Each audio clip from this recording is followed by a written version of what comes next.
The Willows by Algernon Blackwood. Chapter 1.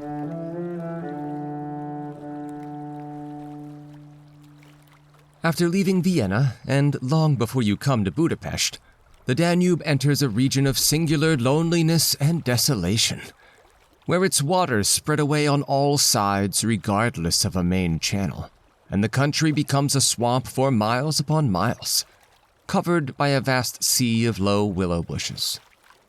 On the big maps, this deserted area is painted in a fluffy blue, growing fainter in color as it leaves the banks, and across it may be seen in large, straggling letters the word Sumpfe, meaning marshes. In high flood, this great acreage of sand, shingle beds, and willow-grown islands is almost topped by the water. But in normal seasons, the bushes bend and rustle in the free winds, showing their silver leaves to the sunshine in an ever-moving plain of bewildering beauty. These willows never attain to the dignity of trees. They have no rigid trunks. They remain humble bushes with rounded tops and soft outline, swaying on slender stems that answer to the least pressure of the wind, supple as grasses, and so continually shifting that they somehow give the impression that the entire plain is moving and alive. For the wind sends waves rising and falling over the whole surface, waves of leaves instead of waves of water. Green swells like the sea, too, until the branches turn and lift, and then silvery white as their underside turns to the sun. Happy to slip beyond the control of the stern banks, the Danube here wanders about at will, among the intricate networks of channels intersecting the islands everywhere with broad avenues, down which the waters pour with a shouting sound, making whirlpools, eddies, and foaming rapids, tearing at the sandy banks, carrying away masses of shore and willow clumps, and forming new islands innumerably which shift daily in size and shape, and possess at best an impermanent life, since the flood time obliterates their very existence. Properly speaking, this fascinating part of the river's life begins soon after leaving Pressburg, and we in our Canadian canoe with gypsy tent and frying pan on board reached it on the crest of a rising flood about mid-July. That very same morning, when the sky was reddening before sunrise, we had slipped swiftly through still sleeping Vienna, leaving it a couple of hours later a mere patch of smoke against the blue hills of the Wienerwald on the horizon. We had breakfasted below Fischer Amont, under a grove of birch trees roaring in the wind, and had then swept on the tearing current past Oort, Heinberg, Petronell, the old Roman Carnuntum of Marcus Aurelius, and so under the frowning heights of the Thelsen on a spur of the Carpathians, where the march steals in quietly from the left, and the frontier is crossed between Austria and Hungary.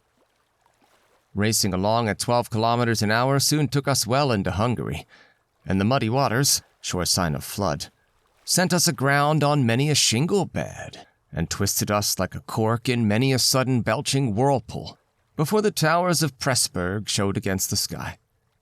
And then the canoe, leaping like a spirited horse, flew at top speed under the grey walls, negotiated safely the sunken chain of the Fliegende Brücke ferry, turned the corner sharply to the left, and plunged on yellow foam into the wilderness of islands, sandbanks, and swampland beyond.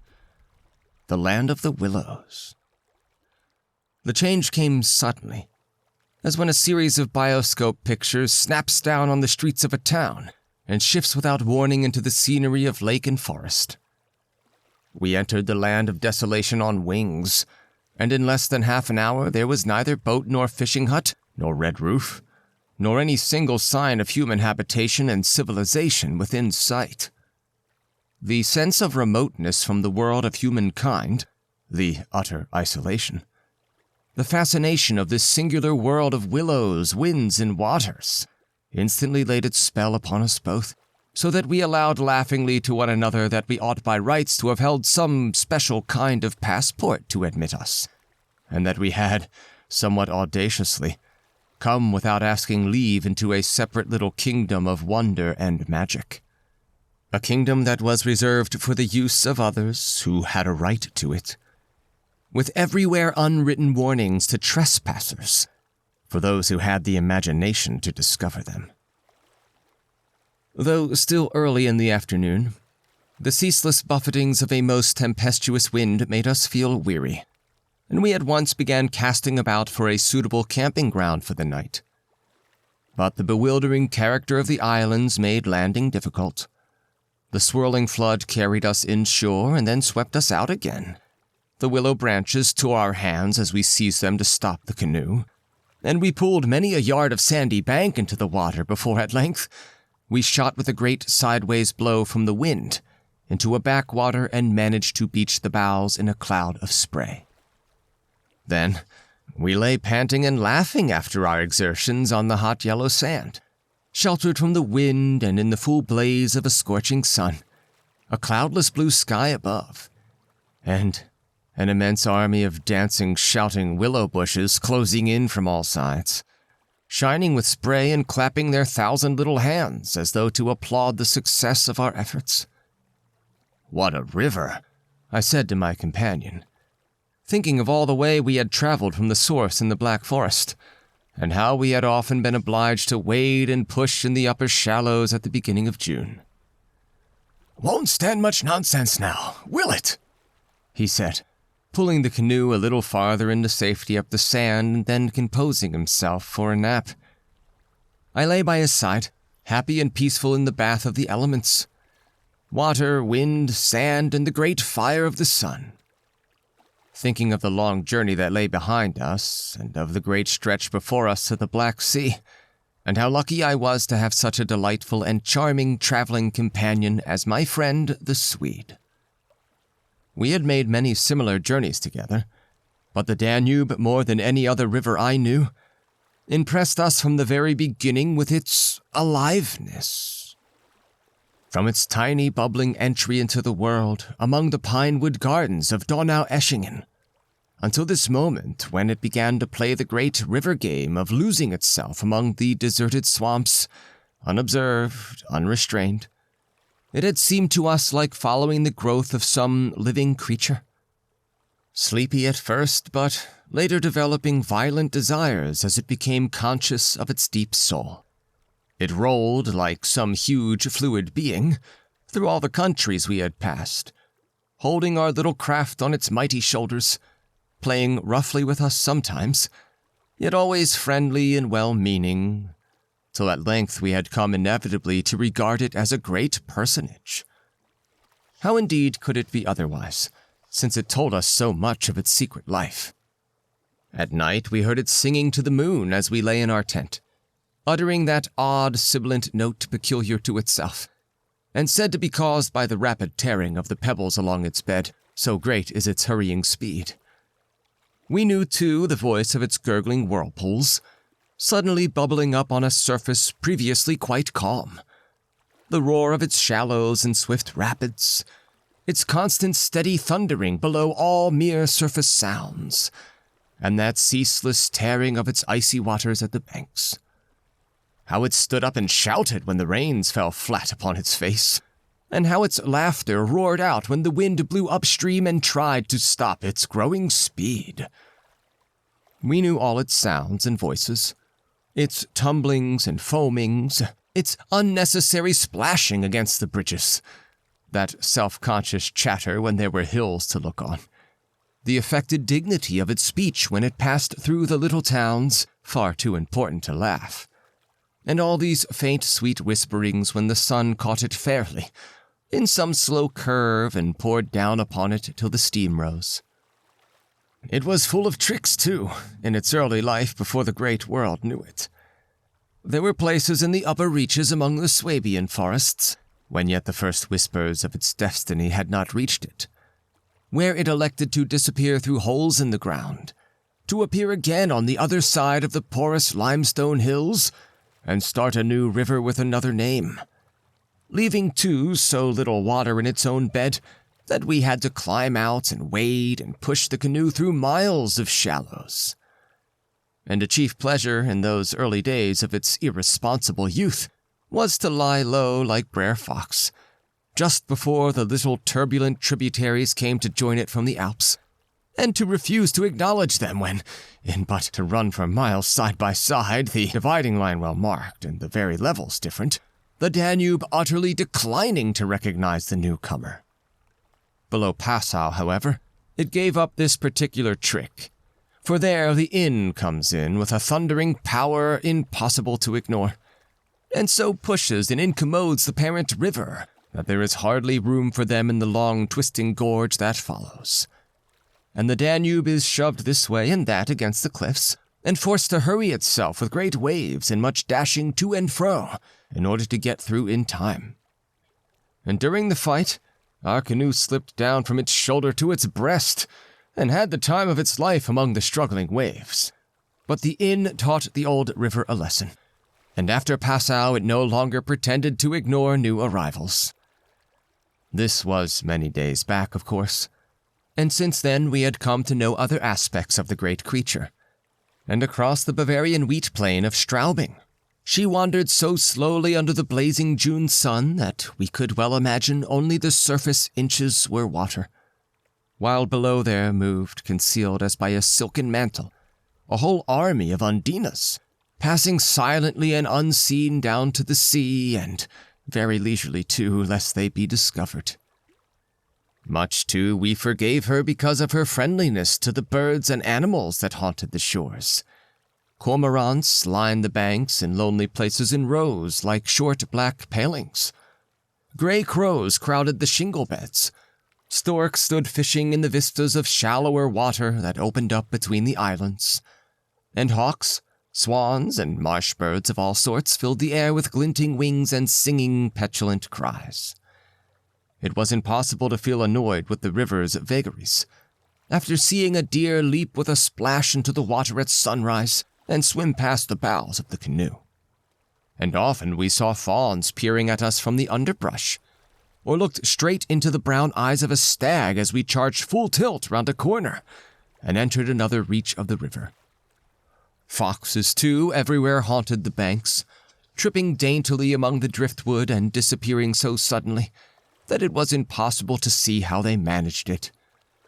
But now, after leaving Pressburg, everything changed a little and the Danube became more serious. It ceased trifling.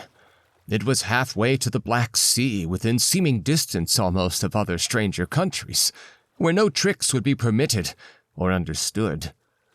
It became suddenly grown up, and claimed our respect and even our awe. It broke out into 3 arms, for one thing, that only met again 100 kilometers further down, and for a canoe there were no indications which one was intended to be followed. "If you take a side channel," said the Hungarian officer we met in the Pressburg shop while buying provisions, "you may find yourselves, when the flood subsides, 40 miles from anywhere, high and dry, and you may easily starve. There are no people, no farms, no fishermen. I warn you not to continue. The river, too, is still rising, and this wind will increase." The rising river did not alarm us in the least, but the matter of being left high and dry by a sudden subsidence of the waters might be serious, and we had consequently laid in an extra stock of provisions. For the rest, the officer's prophecy held true, and the wind blowing down a perfectly clear sky increased steadily, till it reached the dignity of a westerly gale. It was earlier than usual when we camped, for the sun was a good hour or 2 from the horizon, and leaving my friend still asleep on the hot sand, I wandered about in desultory examination of our hotel. The island, I found, was less than an acre in extent, a mere sandy bank standing some 2 or 3 above the level of the river. The far end, pointing into the sunset, was covered with flying spray, which the tremendous wind drove off the crests of the broken waves. It was triangular in shape, with the apex upstream. I stood there for several minutes, watching the impetuous crimson flood bearing down with a shouting roar, dashing in waves against the bank as though to sweep it bodily away, and then swirling by in two foaming streams on either side. The ground seemed to shake with the shock and the rush, while the furious movement of the willow bushes as the wind poured over them increased the curious illusion that the island itself actually moved. Above, for a mile or two, I could see the great river descending upon me. It was like looking up the slope of a sliding hill, white with foam and leaping up everywhere to show itself to the sun. The rest of the island was too thickly grown with willows to make walking pleasant, but I made the tour nevertheless. From the lower end the light, of course, changed, and the river looked dark and angry. Only the backs of the flying waves were visible, streaked with foam and pushed forcibly by the great puffs of wind that fell upon them from behind. For a short mile it was visible, pouring in and out among the islands, and then disappearing with a huge sweep into the willows, which closed about it like a herd of monstrous antediluvian creatures crowding down to drink. They made me think of gigantic sponge-like growths that sucked the river up into themselves. They caused it to vanish from sight. They herded there together in such overpowering numbers. Altogether, it was an impressive scene, with its utter loneliness, its bizarre suggestion. And as I gazed long and curiously, a singular emotion began to stir somewhere in the depths of me. Midway in my delight of the wild beauty, there crept, unbidden and unexplained, a curious feeling of disquietude, almost of alarm. A rising river, perhaps, always suggests something of the ominous. Many of the little islands I saw before me would probably have been swept away by the morning. This resistless, thundering flood of water touched the sense of awe, yet I was aware that my uneasiness lay deeper far than the emotions of awe and wonder. It was not that I felt, nor had it directly to do with the power of the driving wind. This shouting hurricane that might almost carry up a few acres of willows into the air and scatter them like so much chaff over the landscape.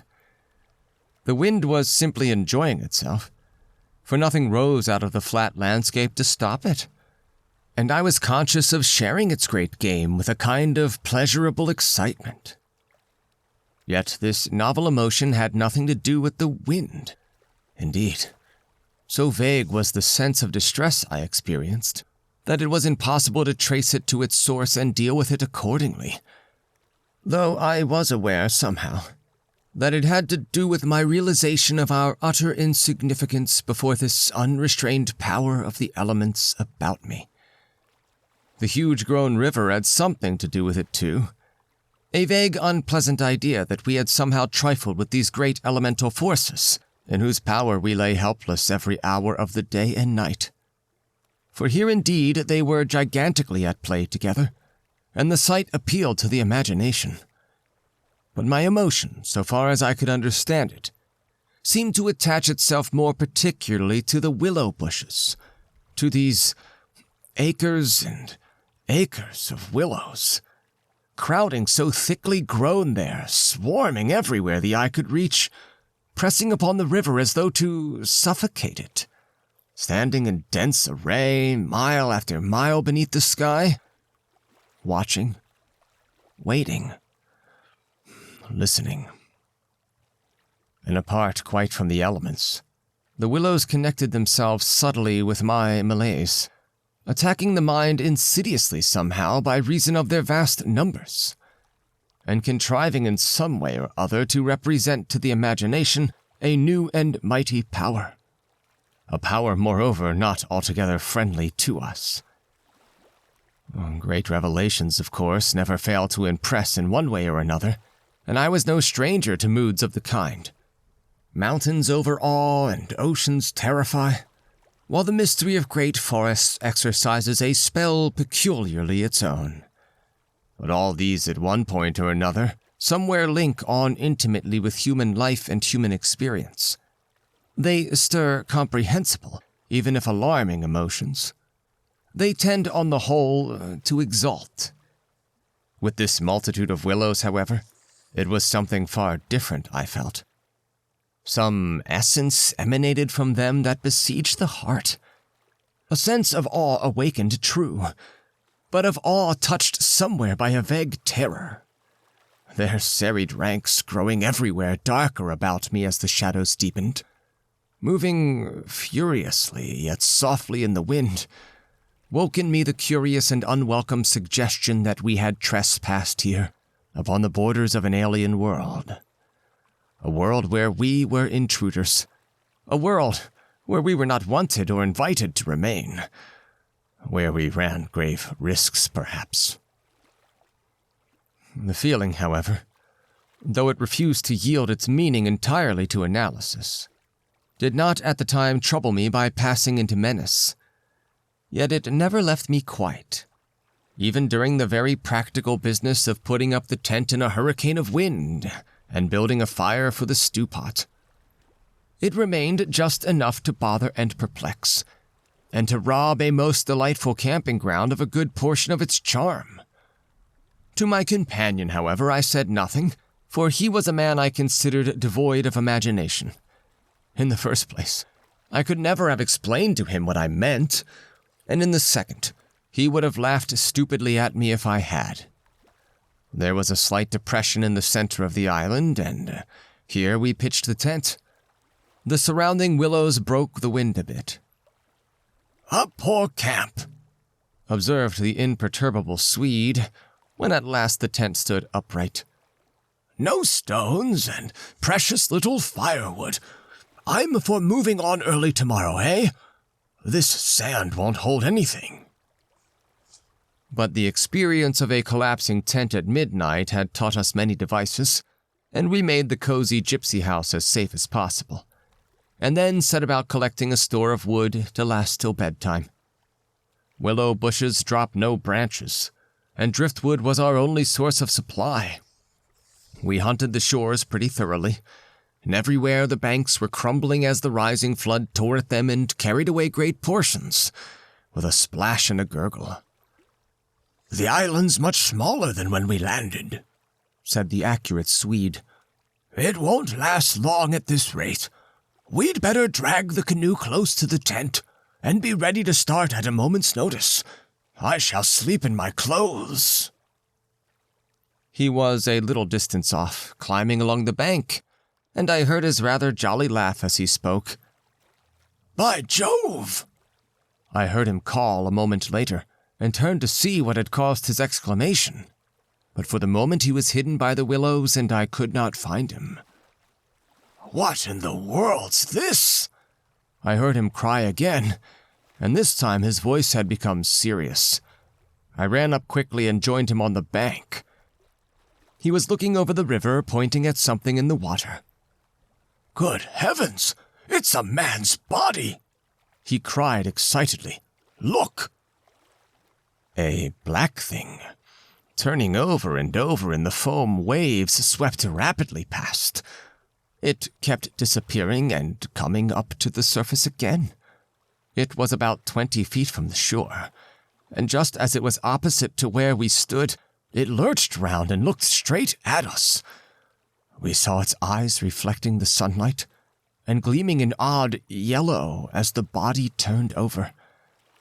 Then it gave a swift, gulping plunge and dived out of sight in a flash. "An otter, by gad!" we exclaimed in the same breath, laughing. It was an otter, alive and out on the hunt. Yet it had looked exactly like the body of a drowned man turning helplessly in the current. Far below, it came to the surface once again, and we saw its black skin, wet and shining in the sunlight. Then, too, just as we turned our back, our arms full of driftwood, another thing happened to recall us to the riverbank.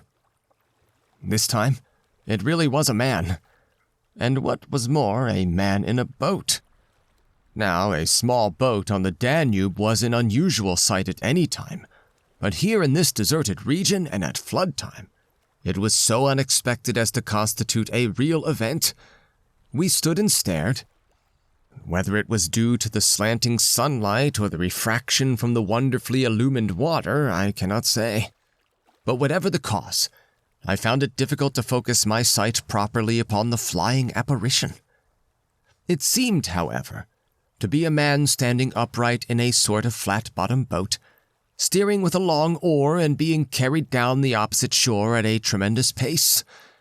He apparently was looking across in our direction, but the distance was too great and the light too uncertain for us to make out very plainly what he was about. It seemed to me that he was gesticulating and making signs at us. His voice came across the water to us shouting something furiously, but the wind drowned it so that no single word was audible. There was something curious about the whole appearance. Man, boat, signs, voice, that made an impression on me out of all proportion to its cause. "He's crossing himself," I cried. "Look, he's making the sign of the cross." "I believe you're right," the Swede said, shading his eyes with his hand and watching the man out of sight. He seemed to be gone in a moment, melting away down there into the sea of willows, where the sun caught them in the bend of the river and turned them into a great crimson wall of beauty. Mist, too, had begun to rise, so that the air was hazy. "But what in the world is he doing at nightfall on this flooded river?" I said half to myself. "Where is he going at such a time? And what did he mean by his signs and shouting? Do you think he wished to warn us about something?" "He saw our smoke and thought we were spirits, probably," laughed my companion. "These Hungarians believe in all sorts of rubbish. You remember the shopwoman at Pressburg, warning us that no one ever landed here because it belonged to some sort of beings outside man's world. I suppose they believe in fairies and elementals, possibly demons, too. That peasant in the boat saw people on the islands for the first time in his life," he added after a slight pause. "And it scared him. That's all." The Swede's tone of voice was not convincing, and his manner lacked something that was usually there. I noted the change instantly while he talked, though without being able to label it precisely. "If they had enough imagination," I laughed loudly. I remember trying to make as much noise as I could. "They might well people a place like this with the old gods of antiquity. The Romans must have haunted all this region more or less with their shrines and sacred groves and elemental deities." The subject dropped, and we returned to our stew-pot, for my friend was not given to imaginative conversation as a rule. Moreover, just then I remember feeling distinctly glad that he was not imaginative. His stolid, practical nature suddenly seemed to me welcome and comforting. It was an admirable temperament, I felt. He could steer down rapids like a red Indian, shoot dangerous bridges and whirlpools better than any white man I ever saw in a canoe. He was a grand fellow for an adventurous trip, a tower of strength when untoward things happened. I looked at his strong face and light curly hair as he staggered along under his pile of driftwood, twice the size of mine, and I experienced a feeling of relief. Yes, I was distinctly glad just then that the Swede was what he was, and that he never made remarks that suggested more than they said. "The river's still rising, though," he added as if following out some thoughts of his own, and dropping his load with a gasp. "This island will be underwater in 2 days if it goes on." "I wish the wind would go down," I said. "I don't care a fig for the river." The flood indeed had no terrors for us. We could get off at 10 minutes' notice, and the more water the better we liked it. It meant an increasing current and the obliteration of the treacherous shingle beds that so often threatened to tear the bottom out of our canoe. Contrary to our expectations, the wind did not go down with the sun. It seemed to increase with the darkness, howling overhead and shaking the willows around us like straws. Curious sounds accompanied it sometimes, like the explosion of heavy guns, and it fell upon the water and the island in great flat blows of immense power. It made me think of the sounds a planet must make, could we only hear it driving along through space. But the sky kept wholly clear of clouds, and soon after supper the full moon rose up in the east and covered the river and the plain of shouting willows with a light like the day. We lay on the sandy patch beside the fire, smoking, listening to the noises of the night around us, and talking happily of the journey we had already made, and of our plans ahead.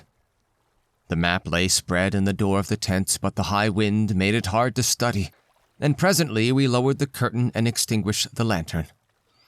The firelight was enough to smoke and see each other's faces by, and the sparks flew about overhead like fireworks. A few yards beyond, the river gurgled and hissed, and from time to time, a heavy splash announced the falling away of further portions of the bank. Our talk, I noticed, had to do with the faraway scenes and incidents of our first camps in the Black Forest, or of other subjects altogether remote from the present setting, for neither of us spoke of the actual moment more than was necessary, almost as though we had agreed tacitly to avoid discussion of the camp and its incidents. Neither the otter, nor the boatman, for instance, received the honor of a single mention, though ordinarily these would have furnished discussion for the greater part of the evening. They were, of course, distinct events in such a place. The scarcity of wood made it a business to keep the fire going, for the wind that drove the smoke in our faces wherever we sat helped at the same time to make a forced draught. We took it in turn to make some foraging expeditions into the darkness, and the quantity the Swede brought back always made me feel that he took an absurdly long time finding it. For the fact was, I did not care much about being left alone, and yet it always seemed to be my turn to grub about among the bushes, or scramble along the slippery banks in the moonlight. The long day's battle with wind and water, such wind and such water, had tired us both, and an early bed was the obvious program. Yet neither of us made the move for the tent. We lay there tending the fire, talking in desultory fashion, peering about us into the dense willow bushes, and listening to the thunder of wind and river. The loneliness of the place had entered our very bones, and silence seemed natural, for after a bit the sound of our voices became a trifle unreal and forced. Whispering would have been the fitting mode of communication, I felt, and the human voice, always rather absurd amid the roar of the elements, now carried with it something almost illegitimate. It was like talking out loud in church, or in some place where it was not lawful, perhaps not quite safe, to be overheard. The eeriness of this lonely island, set among a million willows, swept by a hurricane and surrounded by hurrying deep waters, touched us both, I fancy. Untrodden by man, almost unknown to man, it lay there beneath the moon, remote from human influence, on the frontier of another world, an alien world, a world tenanted by willows only and the souls of willows. And we in our rashness had dared to invade it, even to make use of it. Something more than the power of its mystery stirred in me as I lay on the sand, feet to the fire, and peered up through the leaves at the stars. For the last time I rose to get firewood. "When this is burnt up," I said firmly, "I shall turn in." And my companion watched me lazily as I moved off into the surrounding shadows. For an unimaginative man, I thought he seemed unusually receptive that night, unusually open to suggestion of things other than sensory. He too was touched by the beauty and loneliness of the place.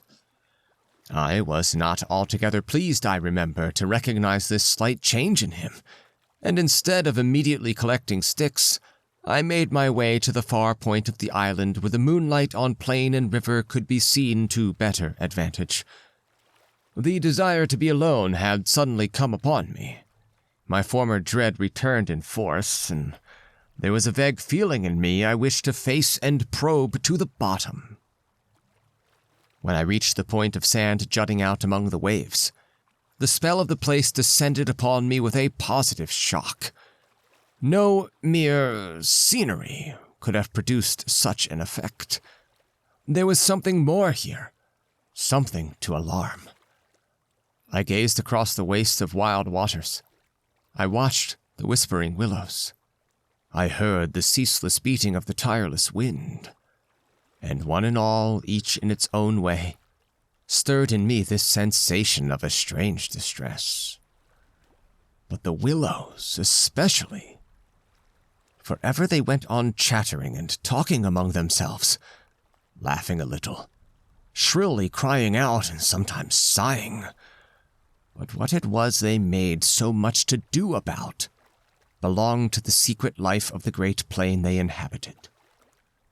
And it was utterly alien to the world I knew, or to that of the wild yet kindly elements. They made me think of a host of beings from another plane of life, another evolution altogether perhaps, all discussing a mystery known only to themselves.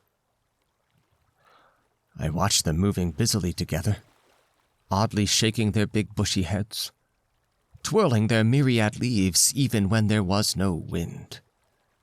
They moved of their own will, as though alive, and they touched by some incalculable method my own keen sense of the, horrible. Yet there they stood in the moonlight, like a vast army surrounding our camp, shaking their innumerable silver spears defiantly, formed all ready for an attack. The psychology of places, for some imaginations at least, is very vivid. For the wanderer especially, camps have their note, either of welcome or rejection. At first it may not always be apparent, because the busy preparations of tent and cooking prevent, but with the first pause after supper usually, it comes and announces itself. And the note of this willow camp now became unmistakably plain to me. We were interlopers, trespassers. We were not welcomed. The sense of unfamiliarity grew upon me as I stood there watching. We touched the frontier of a region where our presence was resented. For a night's lodging, we might perhaps be tolerated. But for a prolonged and inquisitive stay, no. By all the gods of the trees and wilderness, no. We were the first human influences upon this island, and we were not wanted. The willows were against us. Strange thoughts like these, bizarre fancies, born I know not whence, found lodgment in my mind as I stood listening. What I thought, if after all these crouching willows proved to be alive, if suddenly they should rise up like a swarm of living creatures marshaled by the gods whose territory we had invaded, sweep towards us off the vast swamps, booming overhead in the night, and then settle down. As I looked, it was so easy to imagine they actually moved, crept nearer, retreated a little, and huddled together in masses, hostile, waiting for the great wind that should finally start them a-running. I could have sworn their aspect changed a little, and their ranks deepened and pressed more closely together.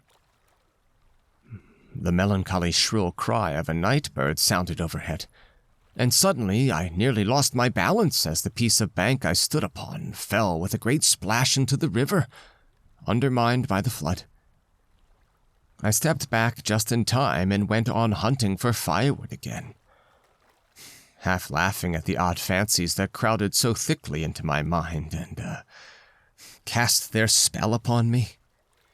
I recalled the Swede's remark about moving on the next day, and I was just thinking that I fully agreed with him, when I turned with a start and saw the object of my thoughts, standing immediately in front of me.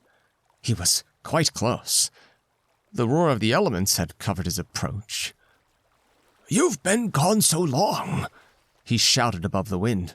"I thought something must have happened to you." But there was that in his tone and a certain look in his face as well that conveyed to me more than his usual words, and in a flash I understood the real reason for his coming. It was because the spell of the place had entered his soul too, and he did not like being alone. "The river's still rising," he cried, pointing to the flood in the moonlight, "and the wind's simply awful." He always said the same things, but it was the cry for companionship that gave the real importance to his words. "Luckily," I cried back, "our tent's in the hollow. I think it'll hold all right." I added something about the difficulty of finding wood in order to explain my absence, but the wind caught my words and flung them across the river so that he did not hear, but just looked at me through the branches, nodding his head. "Lucky if we get away without disaster," he shouted, or words to that effect. And I remember feeling half angry with him for putting the thought into words, for it was exactly what I felt myself. There was disaster impending somewhere, and the sense of presentiment lay unpleasantly upon me. We went back to the fire and made a final blaze, poking it up with our feet. We took a last look around. But for the wind, the heat would have been unpleasant. I put this thought into words, and I remember my friend's reply struck me oddly, that he would rather have the heat, the ordinary July weather, than this diabolical wind. Everything was snug for the night, the canoe lying turned over beside the tent with both yellow paddles beneath her, the provision sack hanging from a willow stem, and the washed-up dishes removed to a safe distance from the fire, all ready for the morning meal. We smothered the embers of the fire with sand and then turned in. The flap of the tent door was up, and I saw the branches and the stars and the white moonlight. The shaking willows and the heavy buffetings of the wind against our taut little house were the last things I remembered, as sleep came down and covered all with its soft and delicious forgetfulness.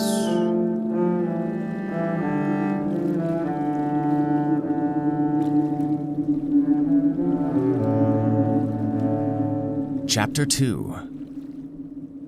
Suddenly, I felt myself lying awake, peering from my sandy mattress through the door of the tent.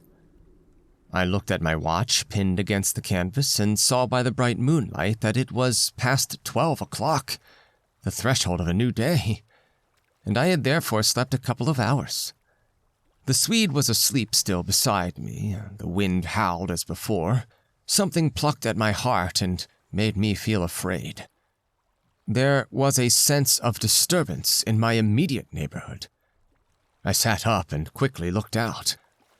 The trees were swaying violently to and fro as the gusts smote them, but our little bit of green canvas lay snugly safe in the hollow, for the wind passed over it without meeting enough resistance to make it vicious. The feeling of disquietude did not pass, however, and I crawled quietly out of the tent to see if our belongings were safe. I moved carefully so as not to waken my companion, for a curious excitement was on me. I was half out, kneeling on all fours, when my eye first took in that the tops of the bushes opposite, with their moving tracery of leaves, made shapes against the sky. I sat back on my haunches and stared. It was incredible, surely, but there, opposite and slightly above me, were shapes of some indeterminate sort among the willows, and as the branches swayed in the wind, they seemed to group themselves about these shapes, forming a series of monstrous outlines that shifted rapidly beneath the moon. Close, about 50 feet in front of me, I saw these things. My first instinct was to waken my companion, that he too might see them, but something made me hesitate. The sudden realization, probably, that I should not welcome corroboration. And meanwhile, I crouched there staring in amazement with smarting eyes. I was wide awake. I remember saying to myself that I was not dreaming. They first became properly visible, these huge figures, just within the tops of the bushes. Immense, bronze-colored, moving and wholly independent of the swaying of the branches. I saw them plainly and noted. Now, I came to examine them more calmly that they were very much larger than human, and indeed that something in their appearance proclaimed them to be not human at all. Certainly they were not merely the moving tracery of the branches against the moonlight. They shifted independently. They rose upwards in a continuous stream from earth to sky, vanishing utterly as soon as they reached the dark of the sky.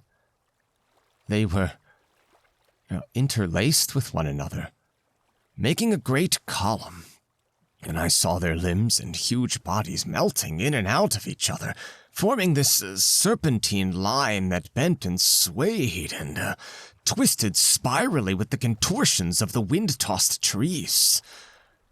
They were nude, fluid shapes, passing up the bushes within the leaves almost, rising up in a living column to the heavens. Their faces I never could see. Unceasingly they poured upwards, swaying in great bending curves with a hue of dull bronze upon their skins. I stared, trying to force every atom of my vision from my eyes. For a long time I thought they must every moment disappear and resolve themselves into the movements of the branches and prove to be an optical illusion. I searched everywhere for a proof of reality, when all the while I understood quite well that the standard of reality had changed. For the longer I looked, the more certain I became that these figures were real and living, though perhaps not according to the standards that the camera and the biologist would insist upon. Far from feeling fear, I was possessed with a sense of awe and wonder such as I have never known. I seemed to be gazing at the personified elemental forces of this haunted and primeval region. Our intrusion had stirred the powers of this place into activity. It was we who were the cause of the disturbance, and my brain filled to bursting with stories and legends of the spirits and deities of places that had been acknowledged and worshipped by men in all ages of the world's history. But before I could arrive at any possible explanation, something impelled me to go farther out, and I crept forward on the sand and stood upright. I felt the ground still warm under my bare feet. The wind tore at my hair and face, and the sound of the river burst upon my ears with a sudden roar. These things I knew were real, and proved that my senses were acting normally. Yet the figures, they still rose from the earth to heaven, silent, majestically, in a great spiral of grace and strength that overwhelmed me at length with a genuine deep emotion of worship. I felt that I must fall down and worship. Absolutely worship. Perhaps in another minute I might have done so, when a gust of wind swept against me with such force that it blew me sideways, and I nearly stumbled and fell. It seemed to shake the dream violently out of me. At least it gave me another point of view somehow. The figures still remained, still ascended into heaven from the heart of the night, but my reason at last began to assert itself. It must be a subjective experience, I argued, none the less real for that, but still subjective. The moonlight and the branches combined to work out these pictures upon the mirror of my imagination, and for some reason I projected them outwards and made them appear objective. I knew this must be the case, of course. I took courage and began to move forward across the open patches of sand. By Jove, though, was it all hallucination? Was it merely subjective? Did not my reason argue in the old futile way from the little standard of the known? I only know that great column of figures ascended darkly into the sky for what seemed a very long period of time, and with a very complete measure of reality as most men are accustomed to gauge reality. Then suddenly, they were gone. And once they were gone and the immediate wonder of their great presence had passed, fear came down upon me with a cold rush.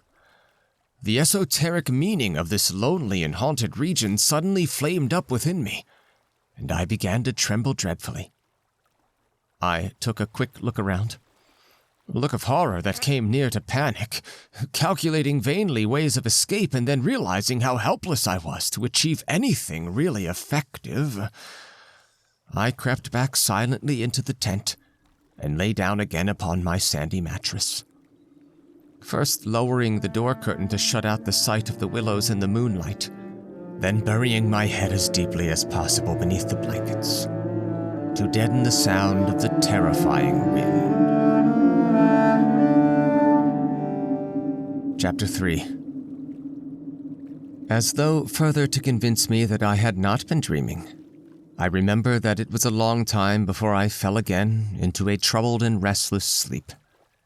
And even then only the upper crust of me slept, and underneath there was something that never quite lost consciousness, but lay alert and on the watch. But this second time I jumped up with a genuine start of terror.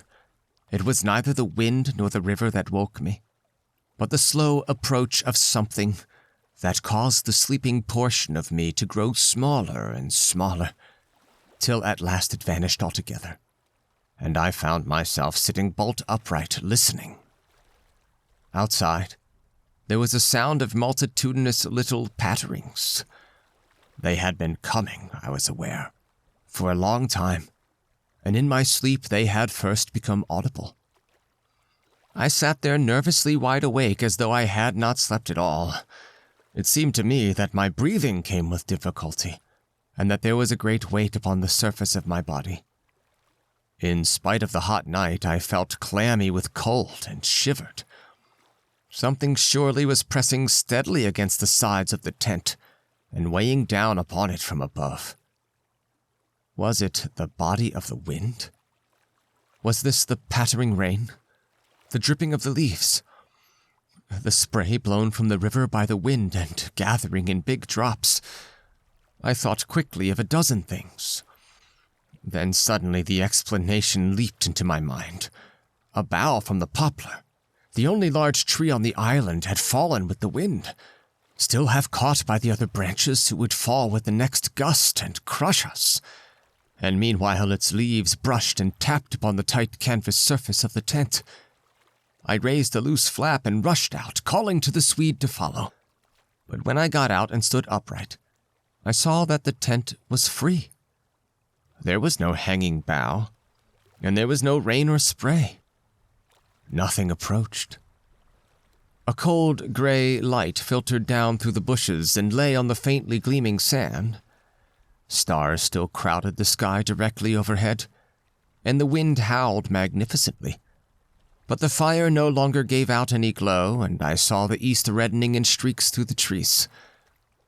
Several hours must have passed since I stood there before, watching the ascending figures, and the memory of it now came back to me horribly, like an evil dream. Oh, how tired it made me feel, that ceaseless raging wind! Yet, though the deep lassitude of a sleepless night was on me, my nerves were tingling with the activity of an equally tireless apprehension, and all idea of repose was out of the question. The river I saw had risen further. Its thunder filled the air, and a fine spray made itself felt through my thin sleeping shirt. Yet, nowhere did I discover the slightest evidence of anything to cause alarm. This deep, prolonged disturbance in my heart remained wholly unaccounted for. My companion had not stirred when I called him, and there was no need to waken him now. I looked about me, carefully noting everything. The turned-over canoe, the yellow paddles, 2 of them, I'm certain, the provision sack and the extra lantern hanging together from the tree, and crowding everywhere about me, enveloping all, the willows, those endless shaking willows. A bird uttered its morning cry, and a string of duck passed with whirring flight overhead in the twilight. The sand whirled, dry and stinging, about my bare feet in the wind. I walked round the tent and then went out a little way into the bush, so that I could see across the river to the farther landscape. And the same profound yet indefinable emotion of distress seized upon me again, as I saw the interminable sea of bushes stretching to the horizon, looking ghostly and unreal in the wan light of dawn. I walked softly here and there, still puzzling over that odd sound of infinite pattering, and of that pressure upon the tent that had wakened me. It must have been the wind, I reflected. The wind bearing upon the loose, hot sand, driving the dry particles smartly against the taut canvas, the wind dropping heavily upon our fragile roof. Yet all the time my nervousness and malaise increased appreciably. I crossed over to the farther shore and noted how the coastline had altered in the night, and what masses of sand the river had torn away. I dipped my hands and feet into the cool current and bathed my forehead. Already there was a glow of sunrise in the sky and the exquisite freshness of coming day. On my way back, I passed purposely beneath the very bushes where I had seen the column of figures rising into the air, and midway among the clumps, I suddenly found myself overtaken by a sense of vast terror. From the shadows, a large figure went swiftly by. Someone passed me, as sure as ever man did. It was a great staggering blow from the wind that helped me forward again, and once out in the more open space, the sense of terror diminished strangely.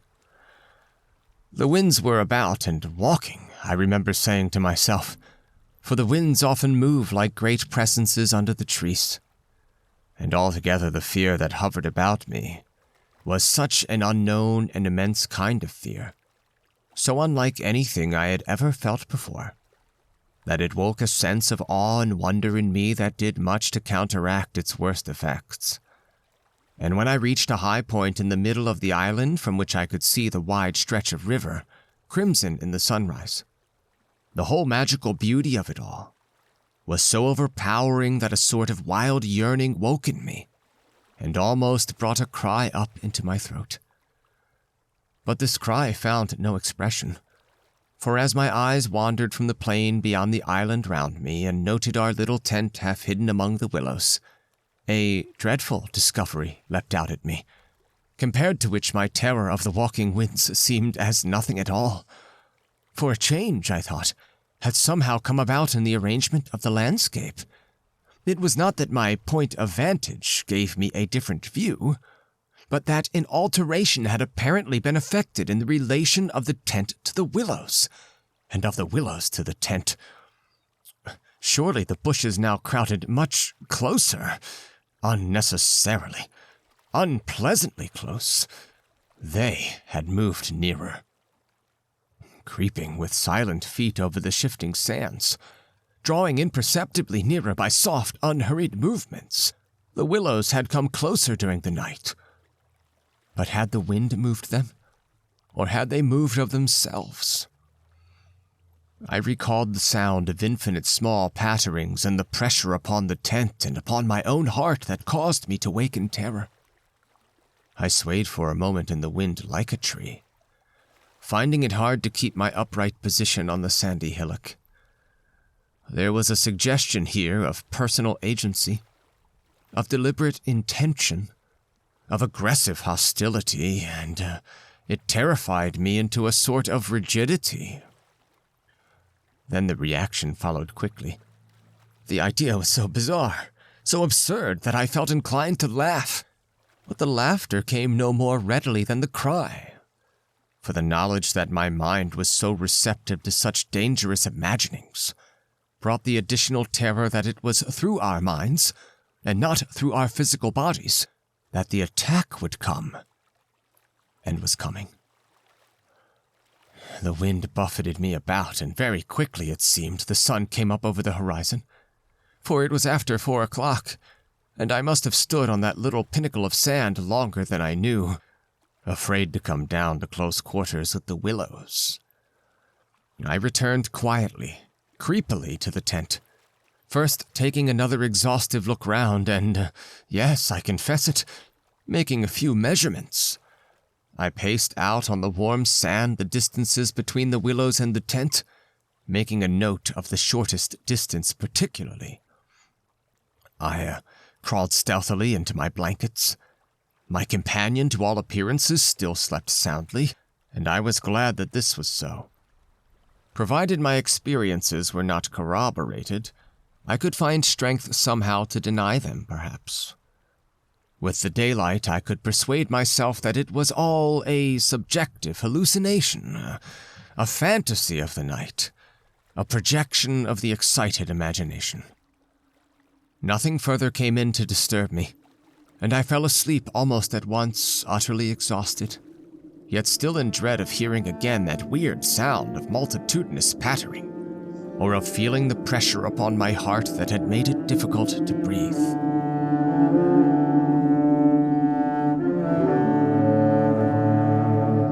Chapter 4. The sun was high in the heavens when my companion woke me from a heavy sleep, and announced that the porridge was cooked, and there was just time to bathe. The grateful smell of frizzling bacon entered the tent door. "River's still rising," he said, "and several islands out in midstream have disappeared altogether. Our own island's much smaller." "Any wood left?" I asked sleepily. "The wood and the island will finish tomorrow in a dead heat," he laughed. "But there's enough to last us till then." I plunged in from the point of the island, which had indeed altered a lot in size and shape during the night, and was swept down in a moment to the landing place opposite the tent. The water was icy, and the banks flew by like the country from an express train. Bathing under such conditions was an exhilarating operation, and the terror of the night seemed cleansed out of me by a process of evaporation in the brain. The sun was blazing hot. Not a cloud showed itself anywhere. The wind, however, had not abated one little jot. Quite suddenly, then, the implied meaning of the Swede's words flashed across me, showing that he no longer wished to leave post-haste and had changed his mind. "Enough to last till tomorrow." He assumed we should stay on the island another night? It struck me as odd. The night before he was so positive the other way. How had the change come about? Great crumblings of the banks occurred at breakfast, with heavy splashings and clouds of spray which the wind brought into our frying pan, and my fellow traveler talked incessantly about the difficulty the Vienna Pest steamers must have to find the channel in flood. But the state of his mind interested and impressed me, far more than the state of the river or the difficulties of the steamers. He had changed somehow since the evening before. His manner was different, a trifle excited, a trifle shy, with a sort of suspicion about his voice and gestures. I hardly know how to describe it now in cold blood, but at the time I remember being quite certain of one thing, that he had become frightened. He ate very little breakfast, and for once omitted to smoke his pipe. He had the map spread open beside him and kept studying its markings. "We'd better get off sharp in an hour," I said presently, feeling for an opening that must bring him indirectly to partial confession, at any rate. And his answer puzzled me uncomfortably. "Rather, if they'll let us." "Who will let us? The elementals?" I asked quickly with affected indifference. "The powers of this awful place, whoever they are," he replied, keeping his eyes on the map. "The gods are here, if they are anywhere at all in the world." The elementals are always the true immortals, I replied, laughing as naturally as I could manage, yet knowing quite well that my face reflected my true feelings when he looked up gravely at me and spoke across the smoke. "We shall be fortunate if we get away without further disaster." This was exactly what I had dreaded, and I screwed myself up to the point of the direct question. It was like agreeing to allow the dentist to extract the tooth. It had to come anyhow in the long run, and the rest was all pretense. Further disaster?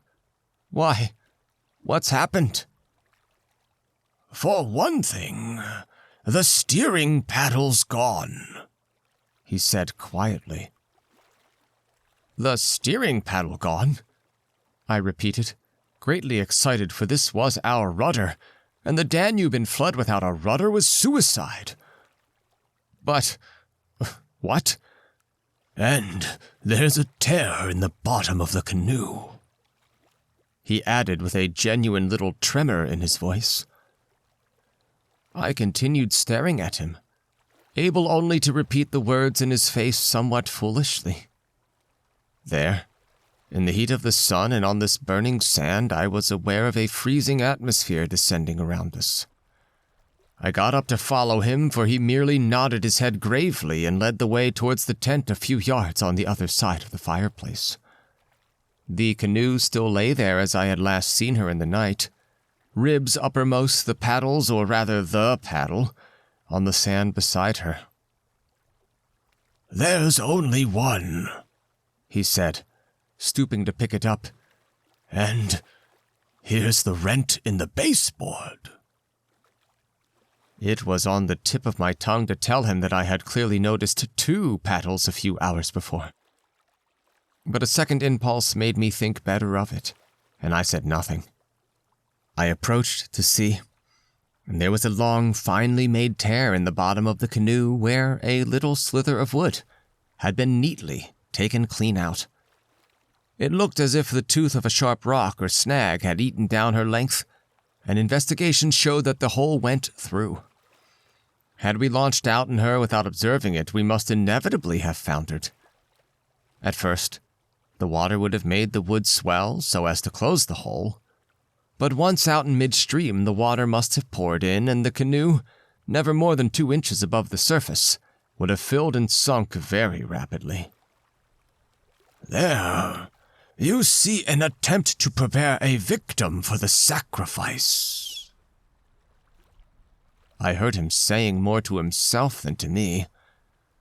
2 victims, rather," he added as he bent over and ran his fingers along the slit. I began to whistle, a thing I always do unconsciously when utterly nonplussed, and purposely paid no attention to his words. I was determined to consider them foolish. "It wasn't there last night," he said presently, straightening up from his examination and looking anywhere but at me. "We must have scratched her in landing, of course," I stopped whistling to say. "The stones are very sharp." I stopped abruptly, for at that moment he turned round and met my eye squarely. I knew just as well as he did how impossible my explanation was. There were no stones to begin with. "And then there's this to explain too," he added quietly, handing me the paddle and pointing to the blade. A new and curious emotion spread freezingly over me as I took and examined it. The blade was scraped down all over, beautifully scraped, as though someone had sandpapered it with care, making it so thin that the first vigorous stroke must have snapped it off at the elbow.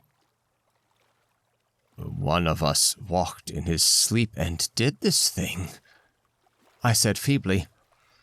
Or it has been filed by the constant stream of sand particles, blown against it by the wind, perhaps." "Ha ha," said the Swede, turning away, laughing a little. "You can explain everything." The same wind that caught the steering paddle and flung it so near the bank that it fell in with the next lump that crumbled," I called out after him, absolutely determined to find an explanation for everything he showed me. "I see," he shouted back, turning his head to look at me before disappearing among the willow bushes. Once alone with these perplexing evidences of personal agency, I think my first thoughts took the form of, one of us must have done this thing, and it certainly was not I. But my second thought decided how impossible it was to suppose, under all the circumstances, that either of us had done it. That my companion, the trusted friend of a dozen similar expeditions, could have knowingly had a hand in it, was a suggestion not to be entertained for a moment. Equally absurd seemed the explanation that this imperturbable and densely practical nature had suddenly become insane and was busied with insane purposes. Yet, the fact remained that what disturbed me most and kept my fear actively alive, even in this blaze of sunshine and wild beauty, was the clear certainty that some curious alteration had come about in his mind, that he was nervous, timid, suspicious, aware of goings-on he did not speak about, watching a series of secret and hitherto unmentionable events, waiting, in a word, for a climax that he expected, and I thought, expected very soon. This grew up in my mind intuitively, I hardly knew how. I made a hurried examination of the tent and its surroundings, but the measurements of the night remained the same. There were deep hollows formed in the sand I now noticed for the first time, basin-shaped and of various depths and sizes, varying from that of a teacup to a large bowl. The wind, no doubt, was responsible for these miniature craters, just as it was for lifting the paddle and tossing it toward the water.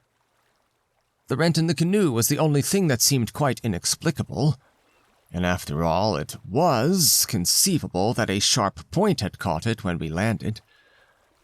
The examination I made of the shore did not assist this theory, but all the same I clung to it with that diminishing portion of my intelligence which I called my reason. An explanation of some kind was an absolute necessity, just as some working explanation of the universe is necessary, however absurd, to the happiness of every individual who seeks to do his duty in the world and face the problems of life. This simile seemed to me at the time an exact parallel.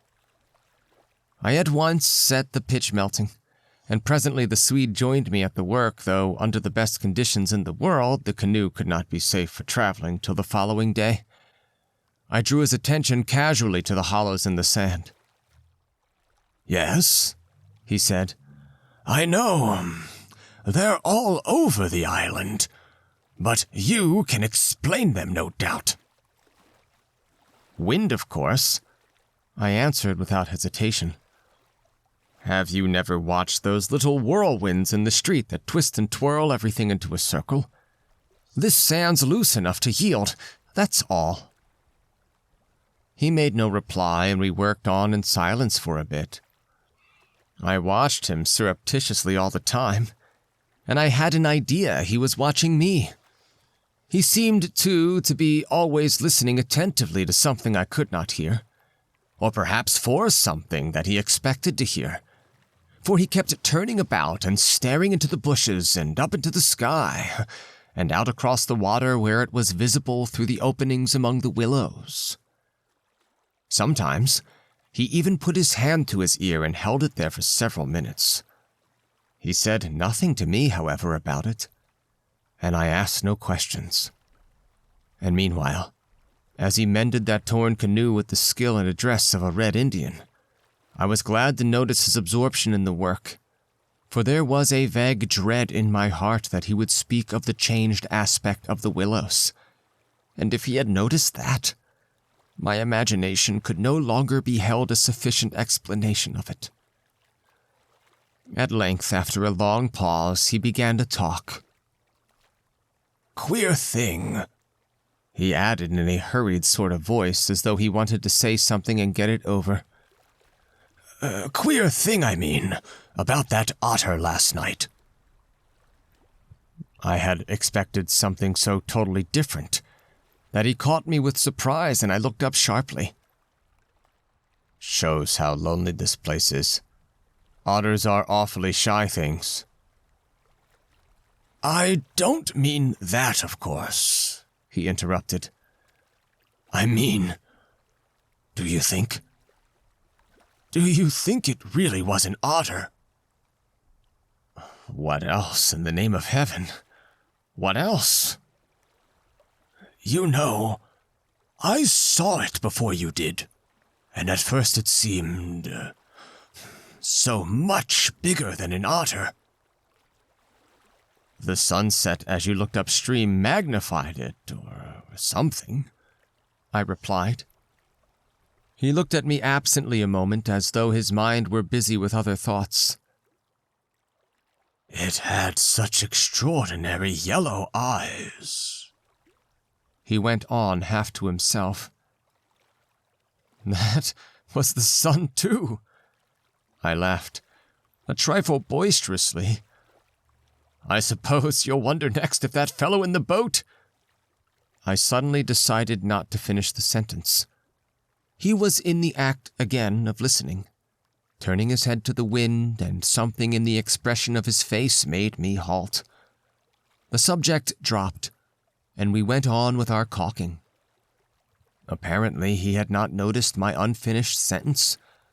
5 minutes later, however, he looked at me across the canoe, the smoking pitch in his hand, his face exceedingly grave. "I did rather wonder, if you want to know," he said slowly, "what that thing in the boat was. I remember thinking at the time it was not a man. The whole business seemed to rise quite suddenly out of the water." I laughed again boisterously in his face, but this time there was impatience, and a strain of anger, too, in my feeling. "Look here now," I cried. "This place is quite queer enough without going out of our way to imagine things. That boat was an ordinary boat, and the man in it was an ordinary man, and they were both going downstream as fast as they could lick, and that otter was an otter, so don't let's play the fool about it." He looked steadily at me with the same grave expression. He was not in the least annoyed. I took courage from his silence. "And for heaven's sake," I went on, "don't keep pretending you hear things, because it only gives me the jumps, and there's nothing to hear but the river and this cursed old thundering wind." "You fool," he answered in a low, shocked voice. "You utter fool.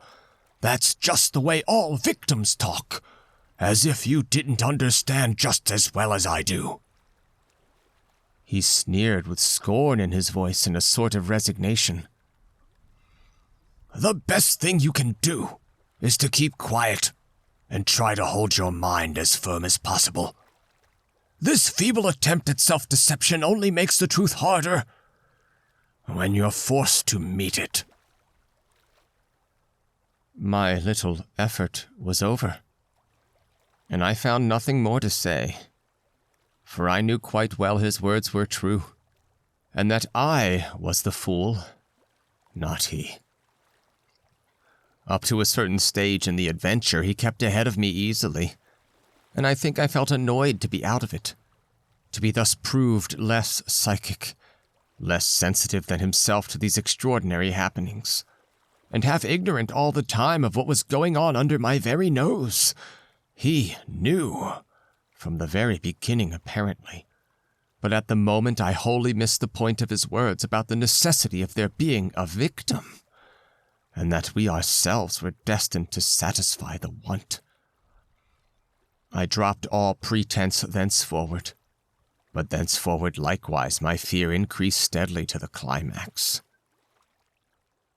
"But you're quite right about one thing," he added before the subject passed.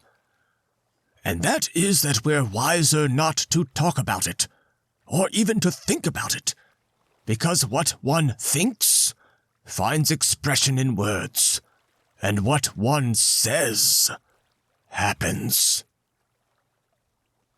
That afternoon, while the canoe dried and hardened, we spent trying to fish, testing the leak, collecting wood, and watching the enormous flood of rising water. Masses of driftwood swept near our shores sometimes, and we fished for them with long willow branches. The island grew perceptibly smaller as the banks were torn away with great gulps and splashes. The weather kept brilliantly fine till about 4 o'clock, and then for the first time for 3 days the wind showed signs of abating. Clouds began to gather in the southwest, spreading thence slowly over the sky. This lessening of the wind came as a great relief, for the incessant roaring, banging, and thundering had irritated our nerves. Yet the silence that came about 5 o'clock with its sudden cessation was, in a manner, quite as oppressive. The booming of the river had everything in its own way then. It filled the air with deep murmurs, more musical than the wind noises, but infinitely more monotonous. The wind held many notes, rising, falling, always beating out some sort of great elemental tune, whereas the river's song lay between 3 notes at most, dull pedal notes that held a lugubrious quality foreign to the wind, and somehow seemed to me, in my then nervous state, to sound wonderfully well the music of doom. It was extraordinary, too, how the withdrawal suddenly of bright sunlight took everything out of the landscape that made for cheerfulness. And since this particular landscape had already managed to convey the suggestion of something sinister, the change of course was all the more unwelcome and noticeable. For me, I know, the darkening outlook became distinctly more alarming, and I found myself more than once calculating how soon after sunset the full moon would get up in the east, and whether the gathering clouds would greatly interfere with her lighting of the little island. With this general hush of the wind, though it still indulged in occasional brief gusts, the river seemed to me to grow blacker, the willows to stand more densely together. The latter, too, kept up a sort of independent movement of their own, rustling among themselves when no wind stirred and shaking oddly from the roots upwards. When common objects in this way become charged with the suggestion of horror, they stimulate the imagination far more than things of unusual appearance. And these bushes, crowding, huddled about us, assumed for me in the darkness a bizarre grotesquerie of appearance that lent to them somehow the aspect of purposeful and living creatures. Their very ordinariness, I felt, masked what was malignant and hostile to us. The forces of the region drew nearer with the coming of night. They were focusing upon our island, and more particularly upon ourselves. For thus, somehow, in the terms of the imagination, did my really indescribable sensations in this extraordinary place present themselves. I had slept a good deal in the early afternoon, and had thus recovered somewhat from the exhaustion of a disturbed night, but this only served apparently to render me more susceptible than before to the obsessing spell of the haunting. I fought against it, laughing at my feelings as absurd and childish, with very obvious physiological explanations. Yet in spite of every effort, they gained in strength upon me, so that I dreaded the night as a child lost in a forest must dread the approach of darkness. The canoe we had carefully covered with a waterproof sheet during the day, and the one remaining paddle had been securely tied by the Swede to the base of a tree, lest the wind should rob us of that too. From 5 o'clock onwards, I busied myself with the stew pot and preparations for dinner, it being my turn to cook that night. We had potatoes, onions, bits of bacon fat to add flavor, and a general thick residue from former stews at the bottom of the pot, With black bread broken up into it, the result was most excellent, and it was followed by a stew of plums with sugar and a brew of strong tea with dried milk. A good pile of wood lay close at hand, and the absence of wind made my duties easy. My companion sat lazily watching me, dividing his attentions between cleaning his pipe and giving useless advice, an admitted privilege of the off-duty man. He had been very quiet all the afternoon, engaged in recalking the canoe, strengthening the tent ropes, and fishing for driftwood while I slept. No more talk about undesirable things had passed between us, and I think his only remarks had to do with the gradual destruction of the island, which he declared was not fully a third smaller than we had first landed. The pot had just begun to bubble when I heard his voice calling to me from the bank, where he had wandered away without my noticing. I ran up. "Come and listen," he said, "and see what you make of it." He held his hand cupwise to his ear as so often before. "Now, do you hear anything?" he asked, watching me curiously. We stood there, listening attentively together. At first I heard only the deep note of the water and the hissings rising from its turbulent surface. The willows, for once, were motionless and silent. Then a sound began to reach my ears faintly. A peculiar sound, something like the humming of a distant gong. It seemed to come across to us in the darkness from the waste of swamps and willows opposite. It was repeated at regular intervals, but it was certainly neither the sound of a bell nor the hooting of a distant steamer. I can liken it to nothing so much as to the sound of an immense gong, suspended far up in the sky, repeating incessantly its muffled metallic note, soft and musical, as it was repeatedly struck. My heart quickened as I listened. "I've heard it all day," said my companion. "While you slept this afternoon, it came all round the island. I hunted it down, but could never get near enough to see, to localize it correctly. Sometimes it was overhead, and sometimes it seemed under the water. Once or twice, too, I could have sworn it was not outside at all, but within myself, you know, the way a sound in the fourth dimension is supposed to come."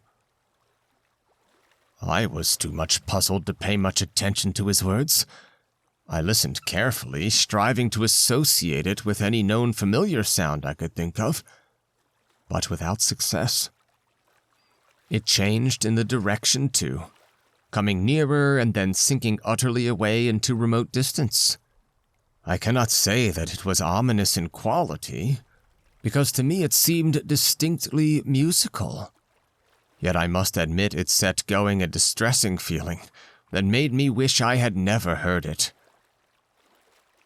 "The wind blowing in those sand funnels," I said, determined to find an explanation. "Or the bushes rubbing together after the storm, perhaps." "It comes off the whole swamp," my friend answered. "It comes from everywhere at once." He ignored my explanations. "It comes from the willow-bushes somehow." "But now the wind has dropped," I objected. "The willows can hardly make a noise by themselves, can they?" His answer frightened me. First, because I had dreaded it, and secondly, because I knew intuitively it was true. "It is because the wind has dropped. We now hear it. It was drowned before. It is the cry, I believe, of the—" I dashed back to my fire, warned by the sound of the bubbling that the stew was in danger, but determined at the same time to escape further conversation. I was resolute, if possible, to avoid the exchanging of views. I dreaded, too, that he would begin about the gods or the elemental forces or something else disquieting, and I wanted to keep myself well in hand for what might happen later. There was another night to be faced before we escaped from this distressing place, and there was no knowing yet what it might bring forth. "Come and cut up bread for the pot," I called to him, vigorously stirring the appetizing mixture. That stew pot held sanity for us both, and the thought made me laugh. He came over slowly and took the provision sack from the tree, fumbling in its mysterious depths and then emptying the entire contents upon the ground sheet at his feet. "Hurry up," I cried. "It's boiling." The Swede burst out into a roar of laughter that startled me. It was forced laughter, not artificial exactly, but mirthless. "There's nothing here," he shouted, holding his sides. "Bread, I mean." "It's gone. There is no bread. They've taken it." I dropped the long spoon and ran up. Everything the sack had contained lay upon the ground sheet, but there was no loaf. The whole dead weight of my growing fear fell upon me and shook me. Then I burst out laughing too. It was the only thing to do, and the sound of my laughter also made me understand his. The stain of psychical pressure caused it, this explosion of unnatural laughter in both of us. It was an effort of repressed forces to seek relief. It was a temporary safety valve, and with both of us it ceased quite suddenly. "How criminally stupid of me!" I cried, still determined to be consistent and find an explanation. "I clean forgot to buy a loaf at Pressburg. That chattering woman put everything out of my head, and I must have left it lying on the counter, or—" "The oatmeal, too, is much less than it was this morning," the Swede interrupted. Why in the world need he draw attention to it, I thought angrily. "There's enough for tomorrow," I said, stirring vigorously. "And we can get lots more at Camorn or Gran. In 24 hours we shall be miles from here." "I hope so. To God," he muttered, putting the things back into the sack. "Unless we're claimed first as victims for the sacrifice," he added with a foolish laugh. He dragged the sack into the tent for safety's sake, I suppose, and I heard him mumbling to himself, but so indistinctly that it seemed quite natural for me to ignore his words. Our meal was beyond question a gloomy one, and we ate it almost in silence, avoiding one another's eyes, and keeping the fire bright. Then we washed up and prepared for the night, and once smoking, our minds unoccupied with any definite duties, the apprehension I had felt all day long became more and more acute. It was not then active fear, I think, but the very vagueness of its origin distressed me far more than if I had been able to tick it and face it squarely. The curious sound I have likened to the note of a gong became now almost incessant, and filled the stillness of the night with a faint, continuous ringing, rather than a series of distinct notes. At one time it was behind, and at another time in front of us. Sometimes I fancied it came from the bushes on our left, and then again from the clumps on our right. More often, it hovered directly overhead like the whirring of wings. It was really everywhere at once, behind, in front, at our sides and over our heads, completely surrounding us. The sound really defies description, but nothing within my knowledge is like that ceaseless, muffled humming rising off the deserted world of swamps and willows.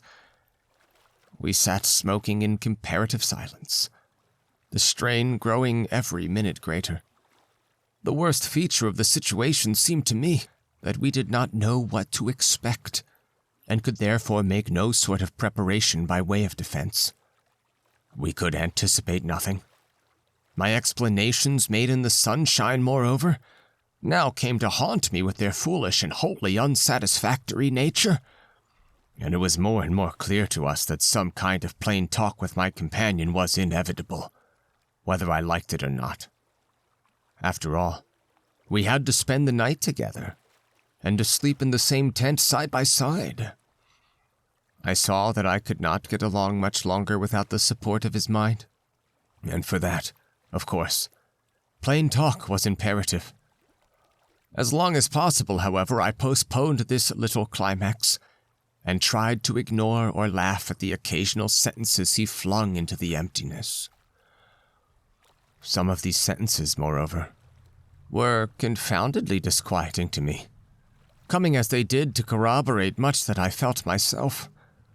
Corroboration, too, which made it so much more convincing from a totally different point of view. He composed such curious sentences and hurled them at me in such an inconsequential sort of way, as though his main line of thought was secret to himself, and these fragments were mere bits he found it impossible to digest. He got rid of them by uttering them. Speech relieved him. It was like being sick. "There are things about us, I'm sure, that make for disorder, disintegration, destruction. Our destruction," he said once, while the fire blazed between us. "We've strayed out of a safe line somewhere." And another time, when the gong sounds had come nearer, ringing much louder than before, and directly over our heads, he said as though talking to himself, "I don't think a gramophone would show any record of that. The sound doesn't come to me by the ears at all. The vibrations reach me in another manner altogether, and seem to be within me, which is precisely how a fourth-dimensional sound might be supposed to make itself heard." I purposely made no reply to this, but I sat up a little closer to the fire and peered about me into the darkness. The clouds were massed all over the sky, and no trace of moonlight came through. Very still, too, everything was, so that the river and the frogs had things all their own way. "It has that about it," he went on, "which is utterly out of common experience. It is unknown. Only one thing describes it, really. It is a non-human sound. I mean a sound outside humanity." Having rid himself of this indigestible morsel, he lay quiet for a time. But he had so admirably expressed my own feeling that it was a relief to have the thought out, and to have confined it by the limitation of words from dangerous wandering to and fro in the mind. The solitude of that Danube camping place, can I ever forget it? The feeling of being utterly alone on an empty planet. My thoughts ran incessantly upon cities and the haunts of men. I would have given my soul, as the saying is, for the feel of those Bavarian villages we had passed through by the score, for the normal human commonplaces. Peasants drinking beer, tables beneath the trees, hot sunshine, and a ruined castle on the rocks behind the red-roofed church. Even the tourists would have been welcome. Yet what I felt of dread was no ordinary ghostly fear. It was infinitely greater, stranger, and seemed to arise from some dim ancestral sense of terror more profoundly disturbing than anything I had known or dreamed of. We had strayed, as the Swede put it, into some region or some set of conditions where the risks were great, yet unintelligible to us, where the frontiers of some unknown world lay close about us. It was a spot held by the dwellers in some outer space, a sort of peephole, whence they could spy upon the earth themselves unseen, a point where the veil between had worn a little thin. As the final result of too long a sojourn here, we should be carried over the border and deprived of what we called our lives, yet by mental, not physical processes. In that sense, as he said, we should be the victims of our adventure, a sacrifice. It took us in different fashion, each according to the measure of his sensitiveness and powers of resistance. I translated it vaguely into a personification of the mightily disturbed elements, investing them with the horror of a deliberate and malefic purpose, resentful of our audacious intrusion into their breeding place, whereas my friend threw it into the unoriginal form at first of a trespass on some ancient shrine, some place where the old gods still held sway, where the emotional forces of former worshippers still clung, and the ancestral portion of him yielded to the old pagan spell. At any rate, here was a place unpolluted by men, kept clean by the winds from coarsening human influences, a place where spiritual agencies were within reach and aggressive. Never before or since have I been so attacked by indescribable suggestions of a beyond region, of another scheme of life, another revolution not parallel to the human. And in the end our minds would succumb under the weight of the awful spell, and we should be drawn across the frontier into their world. Small things testified to the amazing influence of the place, and now in the silence round the fire they allowed themselves to be noted by the mind. The very atmosphere had proved itself a magnifying medium to distort every indication. The otter rolling in the current, the hurrying boatmen making signs, the shifting willows, one and all had been robbed of its natural character and revealed in something of its other aspect, as it existed across the border to that other region. And this changed aspect, I felt, was now not merely to me, but to the race. The whole experience whose verge we touched was unknown to humanity at all. It was a new order of experience, and in the true sense of the word, unearthly. It's the deliberate, calculating purpose that reduces one's courage to zero, the Swede said suddenly, as if he had been actually following my thoughts. Otherwise, imagination might count for much. But the paddle, the canoe, the lessening food. Haven't I explained all that once? I interrupted viciously. You have, he answered dryly. You have indeed.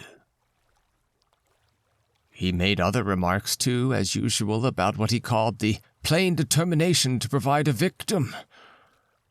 But having now arranged my thoughts better, I recognized that this was simply the cry of his frightened soul, against the knowledge that he was being attacked in a vital part, and that he would be somehow taken or destroyed. The situation called for a courage and calmness of reasoning that neither of us could compass, and I have never before been so clearly conscious of two persons in me, the one that explained everything, and the other that laughed at such foolish explanations, yet was horribly afraid. Meanwhile, in the pitchy night, the fire died down and the wood pile grew small. Neither of us moved to replenish the stock, and the darkness consequently came up very close to our faces. A few feet beyond the circle of firelight, it was inky black. Occasionally a stray puff of wind set the willows shivering about us, but apart from this not very welcome sound, a deep and depressing silence reigned, broken only by the gurgling of the river and the humming in the air overhead. We both missed, I think, the shouting company of the winds.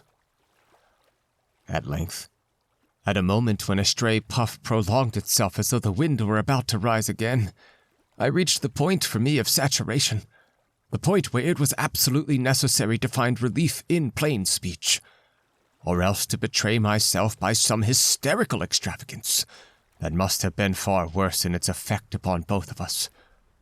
I kicked the fire into a blaze and turned to my companion abruptly. He looked up with a start.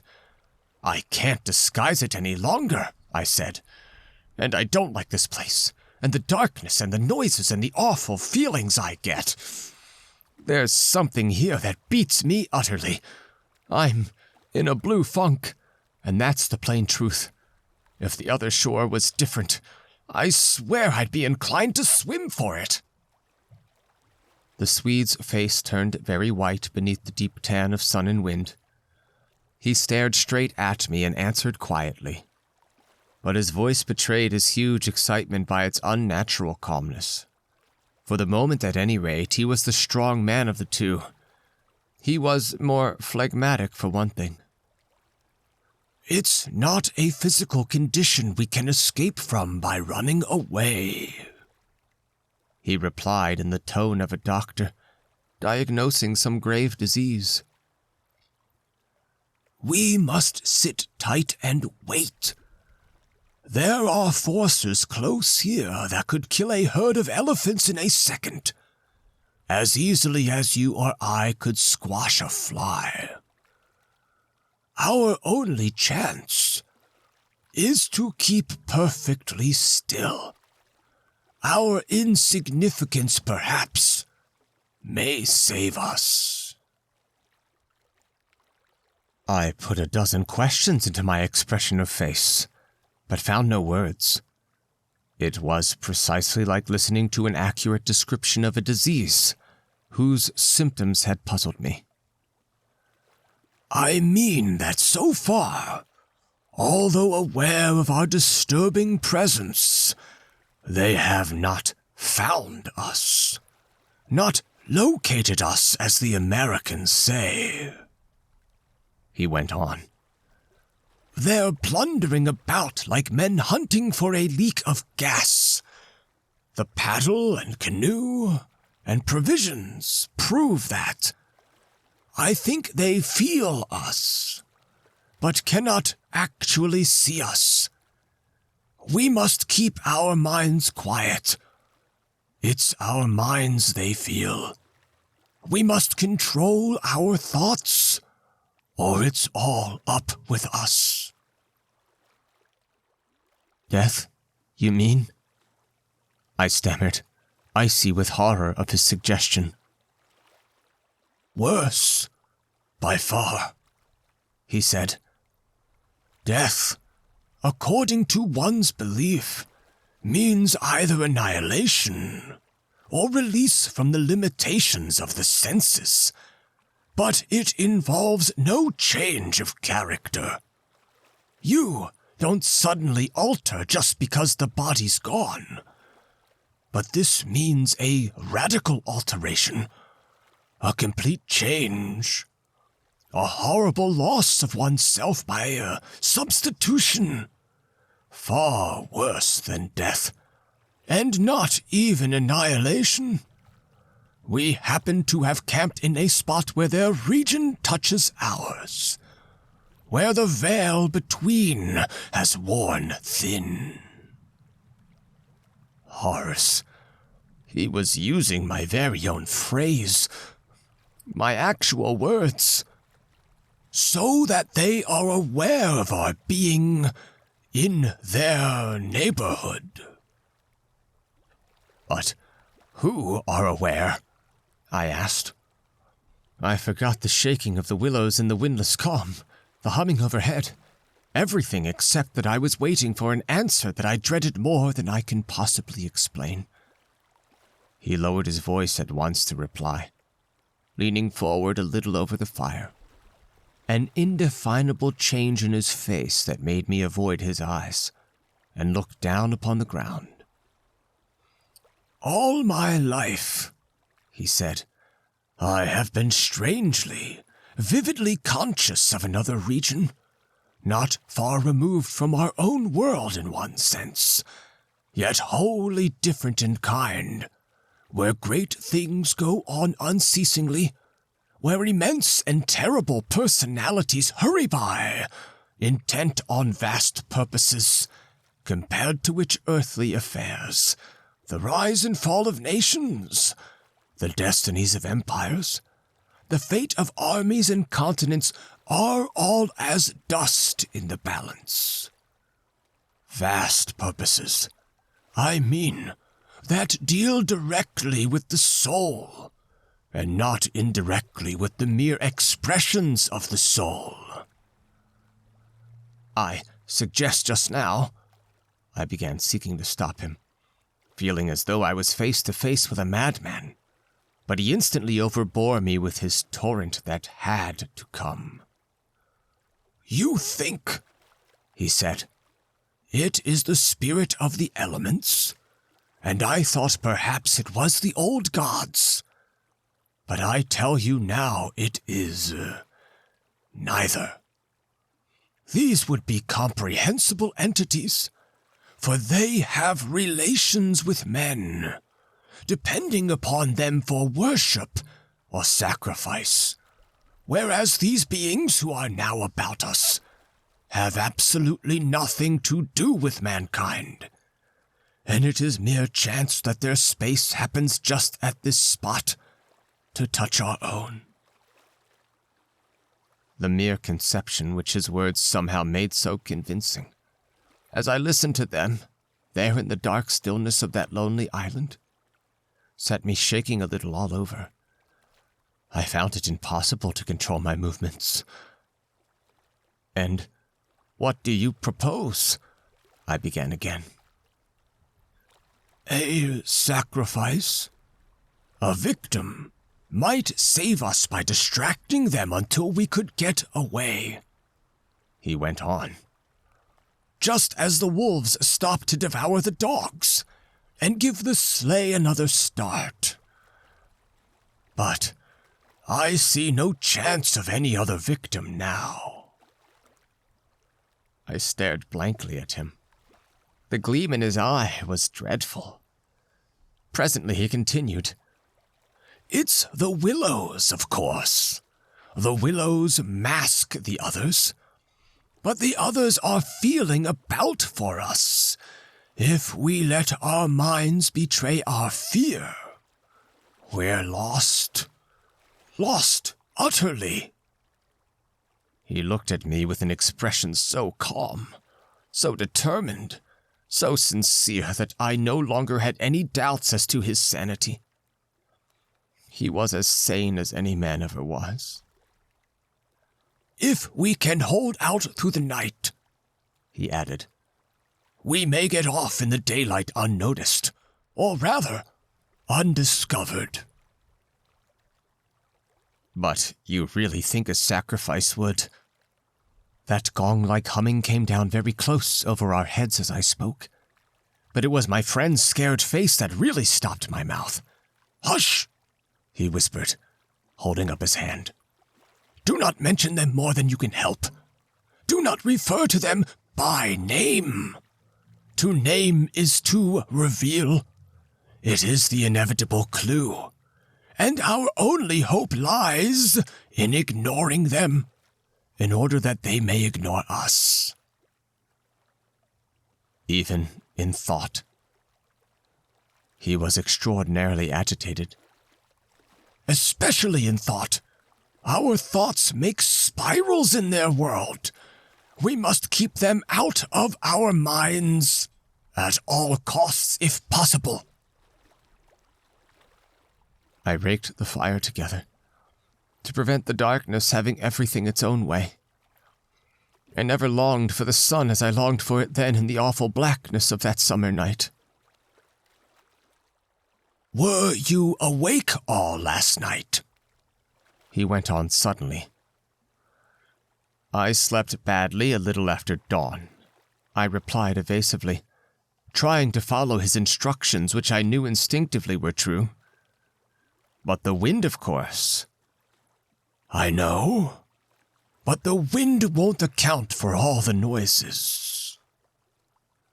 Then you heard it too? The multiplying, countless little footsteps I heard, he said, adding after a moment's hesitation, and that other sound. You mean above the tent? And the pressing down upon us of something tremendous? Gigantic? He nodded significantly.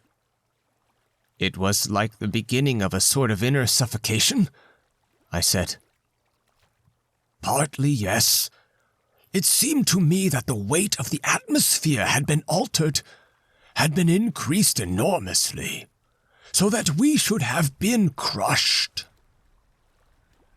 And that, I went on, determined to have it all out, pointing upwards where the gong-like note hummed ceaselessly, rising and falling like wind. What do you make of that? It's their sound, he whispered gravely. It's the sound of their world, the humming in their region. The division here is so thin that it leaks through somehow. But if you listen carefully, you'll find it's not above, so much as around us. It's in the willows. It's the willows themselves humming, because here the willows have been made symbols of the forces that are against us. I could not follow exactly what he meant by this. Yet the thought and idea in my mind were beyond question, the thought and idea in his. I realized what he realized, only with less power of analysis than his. It was on the tip of my tongue to tell him at last about my hallucination of the ascending figures in the moving bushes, when he suddenly thrust his face again close to mine across the firelight, and began to speak in a very earnest whisper. He amazed me by his calmness and pluck, his apparent control of the situation. This man I had for years deemed unimaginative, stolid. Now listen, he said. The only thing for us to do is to go on as though nothing had happened. Follow our usual habits.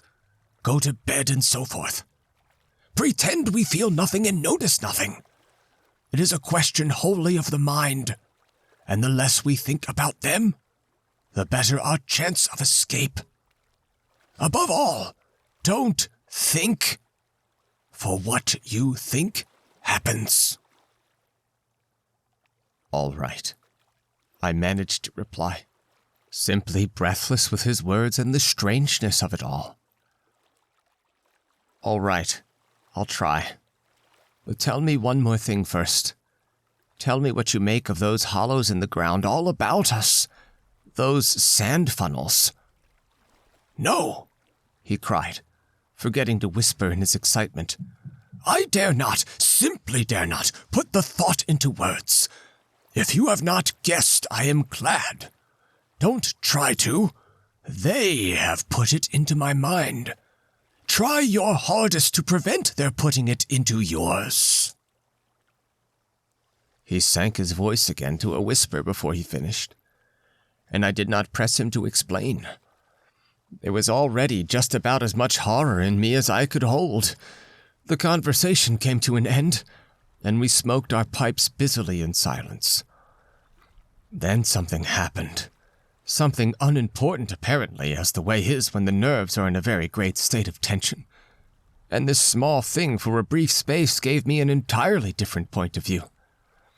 I chanced to look down at my sand shoe, the sort we used for the canoe, and something to do with the hole at the toe suddenly recalled to me the London shop where I had bought them, the difficulty the man had in fitting me, and other details of the uninteresting but practical operation. At once, in its train, followed a wholesome view of the modern skeptical world I was accustomed to move in at home. I thought of roast beef, and ale, Motor cars, policemen, brass bands, and a dozen other things that proclaim the soul of ordinariness or utility. The effect was immediate and astonishing, even to myself. Psychologically, I suppose. It was simply a sudden and violent reaction after the strain of living in an atmosphere of things that to the normal consciousness must seem impossible and incredible. But whatever the cause, it momentarily lifted the spell from my heart and left me for the short space of a minute feeling free and utterly unafraid. I looked up at my friend opposite. "You damned old pagan!" I cried, laughing aloud in his face. "You imaginative idiot! You superstitious idolater! You—" I stopped in the middle, seized anew by the old horror. I tried to smother the sound of my voice as something sacrilegious. The Swede, of course, heard it too. The strange cry overhead in the darkness, and that sudden drop in the air as though something had come nearer. He had turned ashen white under the tan. He stood bolt upright in front of the fire, stiff as a rod, staring at me. "After that," he said in a sort of helpless, frantic way, "we must go. We can't say now. We must strike camp this very instant and go on, down the river."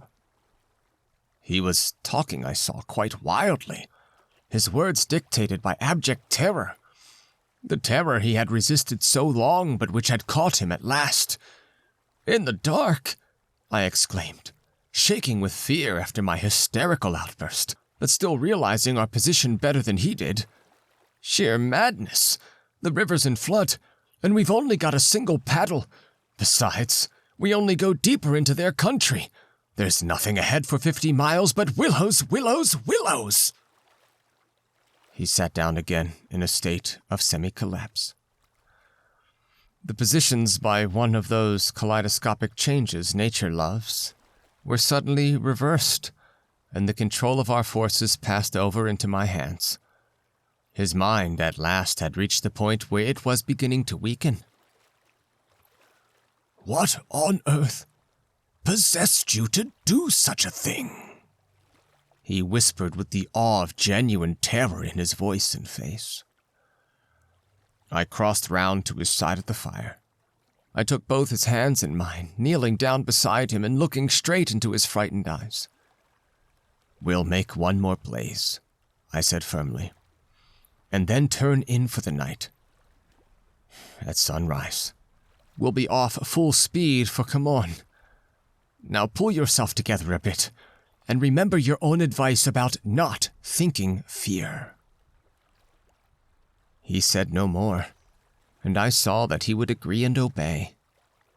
In some measure, too, it was a sort of relief to get up and make an excursion into the darkness for more wood. We kept close together, almost touching, groping among the bushes and along the bank. The humming overhead never ceased, but seemed to me to grow louder as we increased our distance from the fire. It was shivery work. We were grubbing away in the middle of a thickish clump of willows, where some driftwood from a former flood had been caught high among the branches, when my body was seized in a grip that made me half drop upon the sand. It was the Swede. He had fallen against me and was clutching me for support. I heard his breath coming and going in short gasps. "Look, by my soul," he whispered, and for the first time in my experience, I knew what it was to hear tears of terror in a human voice. He was pointing to the fire some 50 feet away. I followed the direction of his finger, and I swear my heart missed a beat. There, in front of the dim glow, something was moving. I saw it through a veil that hung before my eyes, like the gauze drop curtain used at the back of a theater, hazily a little. It was neither a human figure nor an animal. To me it gave the strange impression of being as large as several animals grouped together, like horses, 2 or 3 moving slowly. The Swede, too, got a similar result, though expressing it differently, for he thought it was shaped and sized like a clump of willow-bushes rounded at the top, and moving all over upon its surface, coiling upon itself like smoke. he said afterwards. "I watched it settle downwards through the bushes," he sobbed at me. "Look, by God, it's coming this way. Oh, oh!" He gave a kind of whistling cry. "They've found us!" I gave one terrified glance which just enabled me to see that the shadowy form was swinging towards us through the bushes, and then I collapsed backwards with a crash into the branches. These failed, of course, to support my weight, so that with the Swede on top of me, we fell in a struggling heap upon the sand. I really hardly knew what was happening. I was conscious only of a sort of enveloping sensation of icy fear that plucked the nerves out of their fleshy covering, twisted them this way and that, and replaced them quivering. My eyes were tightly shut. Something in my throat choked me. A feeling that my consciousness was expanding, extending out into space, swiftly gave way to another feeling that I was losing it altogether and about to die. An acute spasm of pain passed through me, and I was aware that the Swede had hold of me in such a way that he hurt me abominably. It was the way he caught at me in falling. But it was the pain, he declared afterwards, that saved me. It caused me to forget them and think of something else at the very instant when they were about to find me. It concealed my mind from them at the moment of discovery, yet just in time to evade their terrible seizing of me. He himself, he says, actually swooned at the same moment, and that was what saved him. I only know that at a later date, how long or short is impossible to say, I found myself scrambling up out of the slippery network of willow branches, and saw my companion standing in front of me, holding out a hand to assist me. I stared at him in a dazed way, rubbing the arm he had twisted for me. Nothing came to me to say, somehow. "I lost consciousness for a moment or two," I heard him say. "That's what saved me. It made me stop thinking about them." "You nearly broke my arm in two," I said, uttering my only connected thought at the moment. A numbness came over me. "That's what saved you," he replied. "Between us, we've managed to set them off on a false tack somewhere. The humming has ceased. It's gone, for the moment at any rate." A wave of hysterical laughter seized me again, and this time spread to my friend too. Great healing gusts of shaking laughter that brought a tremendous sense of relief in their train. We made our way back to the fire and put the wood on so that it blazed at once. Then we saw that the tent had fallen over and lay in a tangled heap upon the ground. We picked it up and during the process tripped more than once and caught our feet in the sand. "It's those sand funnels," exclaimed the Swede when the tent was up again, and the firelight lit up the ground for several yards about us. "And look at the size of them!" All round the tent and about the fireplace where we had seen the moving shadows, there were deep funnel-shaped hollows in the sand, exactly similar to the ones we had already found over the island, only far bigger and deeper. Beautifully formed, and wide enough in some instances to admit the whole of my foot and leg. Neither of us said a word. We both knew that sleep was the safest thing we could do, and to bed we went accordingly without further delay, having first thrown sand on the fire and taken the provision sack and the paddle inside the tent with us. The canoe, too, we propped in such a way at the end of the tent that our feet touched it, and the least motion would disturb and wake us. In case of an emergency, too, we again went to bed in our clothes, ready for a sudden start.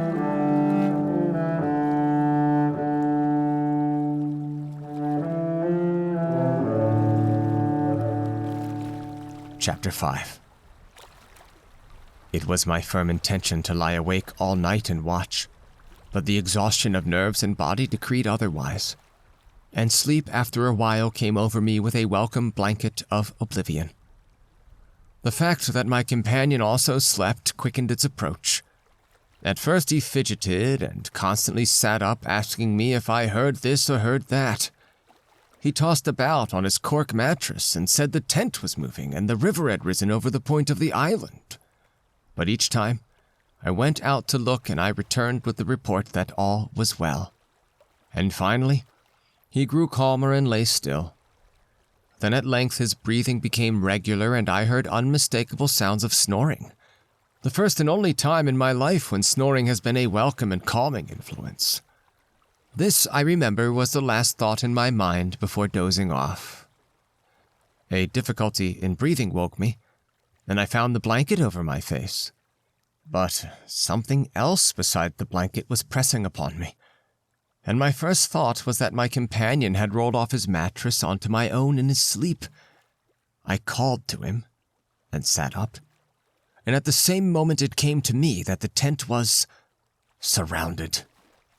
That sound of multitudinous soft pattering was again audible outside, filling the night with horror. I called again to him, louder than before.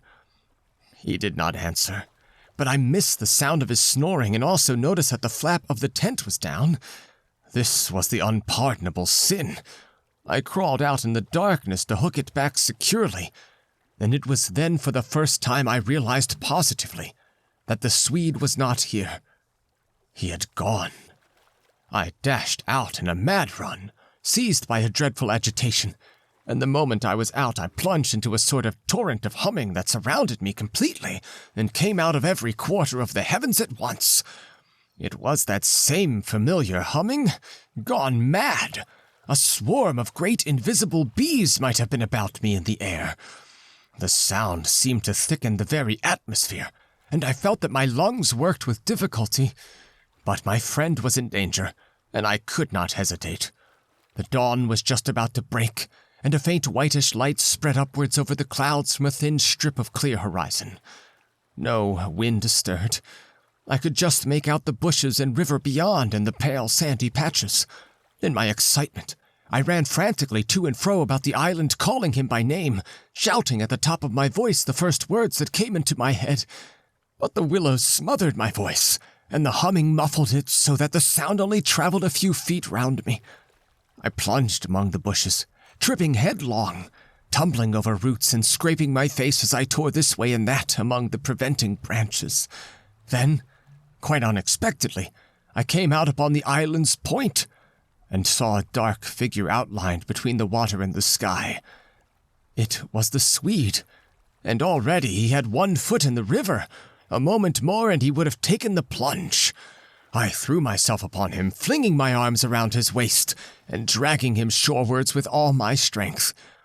Of course he struggled furiously, making a noise all the time, just like that cursed humming, and using the most outlandish phrases in his angers about going inside to them, and taking the way of the water and the wind, and God only knows what more besides that I tried in vain to recall afterwards, but which turned me sick with horror and amazement as I listened. But in the end, I managed to get him into the comparative safety of the tent, and flung him breathless and cursing upon the mattress, where I held him until the fit had passed. I think the suddenness with which it all went and he grew calm, coinciding as it did with the equally abrupt cessation of the humming and pattering outside. I think this was almost the strangest part of the whole business, perhaps. For he had just opened his eyes, and turned his tired face up to me so that the dawn threw a pale light upon it through the doorway, and said for all the world just like a frightened child, "My life, old man. It's my life I owe you. But it's all over now anyhow. They've found a victim in our place."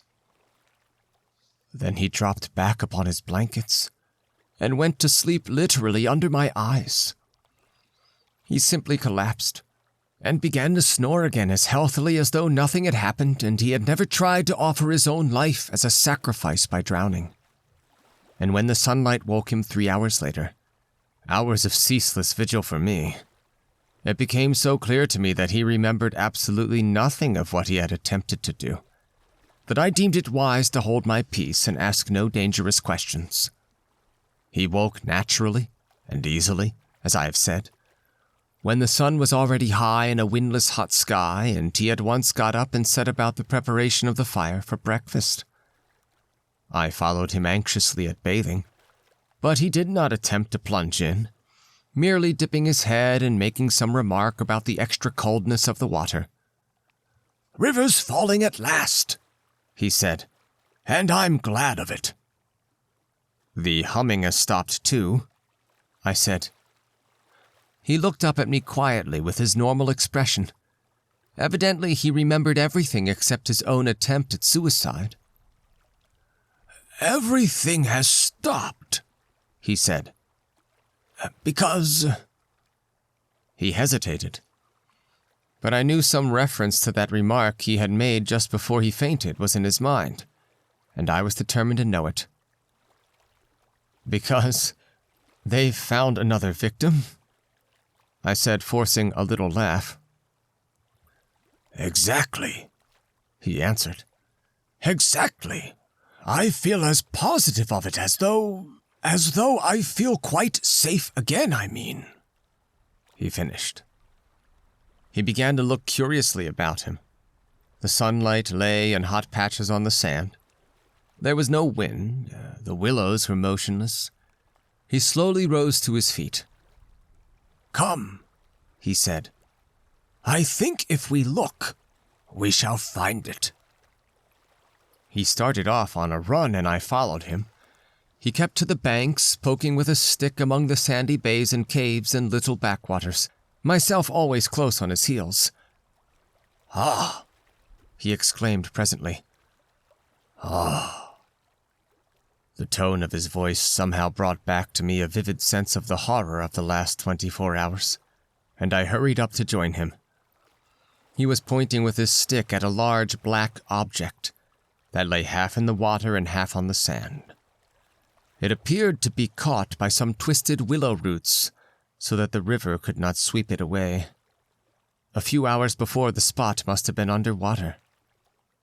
"See," he said quietly, "the victim that made our escape possible." And when I peered across his shoulder, I saw that his stick rested on the body of a man. He turned it over. It was the corpse of a peasant, and the face was hidden in the sand. Clearly the man had been drowned but a few hours before, and his body must have been swept down upon our island somewhere about the hour of dawn, at the very time the fit had passed. "We must give it a decent burial, you know." "I suppose so," I replied. I shuddered a little in spite of myself, for there was something about the appearance of that poor drowned man that turned me cold. The Swede glanced up sharply at me, an undecipherable expression on his face, and began clambering down the bank. I followed him more leisurely. The current, I noticed, had torn away much of the clothing from the body, so that the neck and part of the chest lay bare. Halfway down the bank, my companion suddenly stopped and held up his hand in warning, but either my foot slipped or I had gained too much momentum to bring myself quickly to a halt, for I bumped into him and sent him forward with a sort of leap to save himself. We tumbled together onto the hard sand so that our feet splashed into the water, and before anything could be done we had collided a little heavily against the corpse. The Swede uttered a sharp cry, and I sprang back as if I had been shot, for at the moment we touched the body there rose from its surface the loud sound of humming, the sound of several hummings, which passed with a vast commotion as of winged things in the air about us, and disappeared upwards into the sky, growing fainter and fainter till they finally ceased in the distance. It was exactly as though we had disturbed some living yet invisible creatures at work. My companion clutched me, and I think I clutched him, but before either of us had time properly to recover from the unexpected shock, we saw that a movement of the current was turning the corpse round, so that it became released from the grip of the willow roots. A moment later, it had turned completely over, the dead face uppermost staring at the sky. It lay on the edge of the main stream. In another moment, it would be swept away.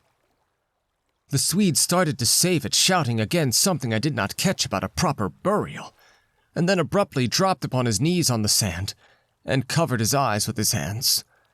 I was beside him in an instant.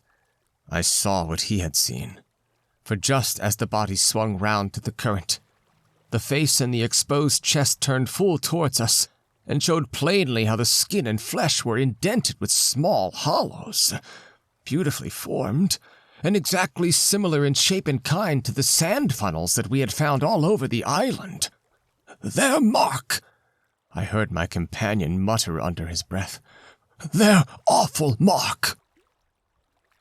And when I turned my eyes again from his ghastly face to the river, the current had done its work, and the body had been swept away into midstream and was already beyond our reach and almost out of sight, turning over and over on the waves like an otter.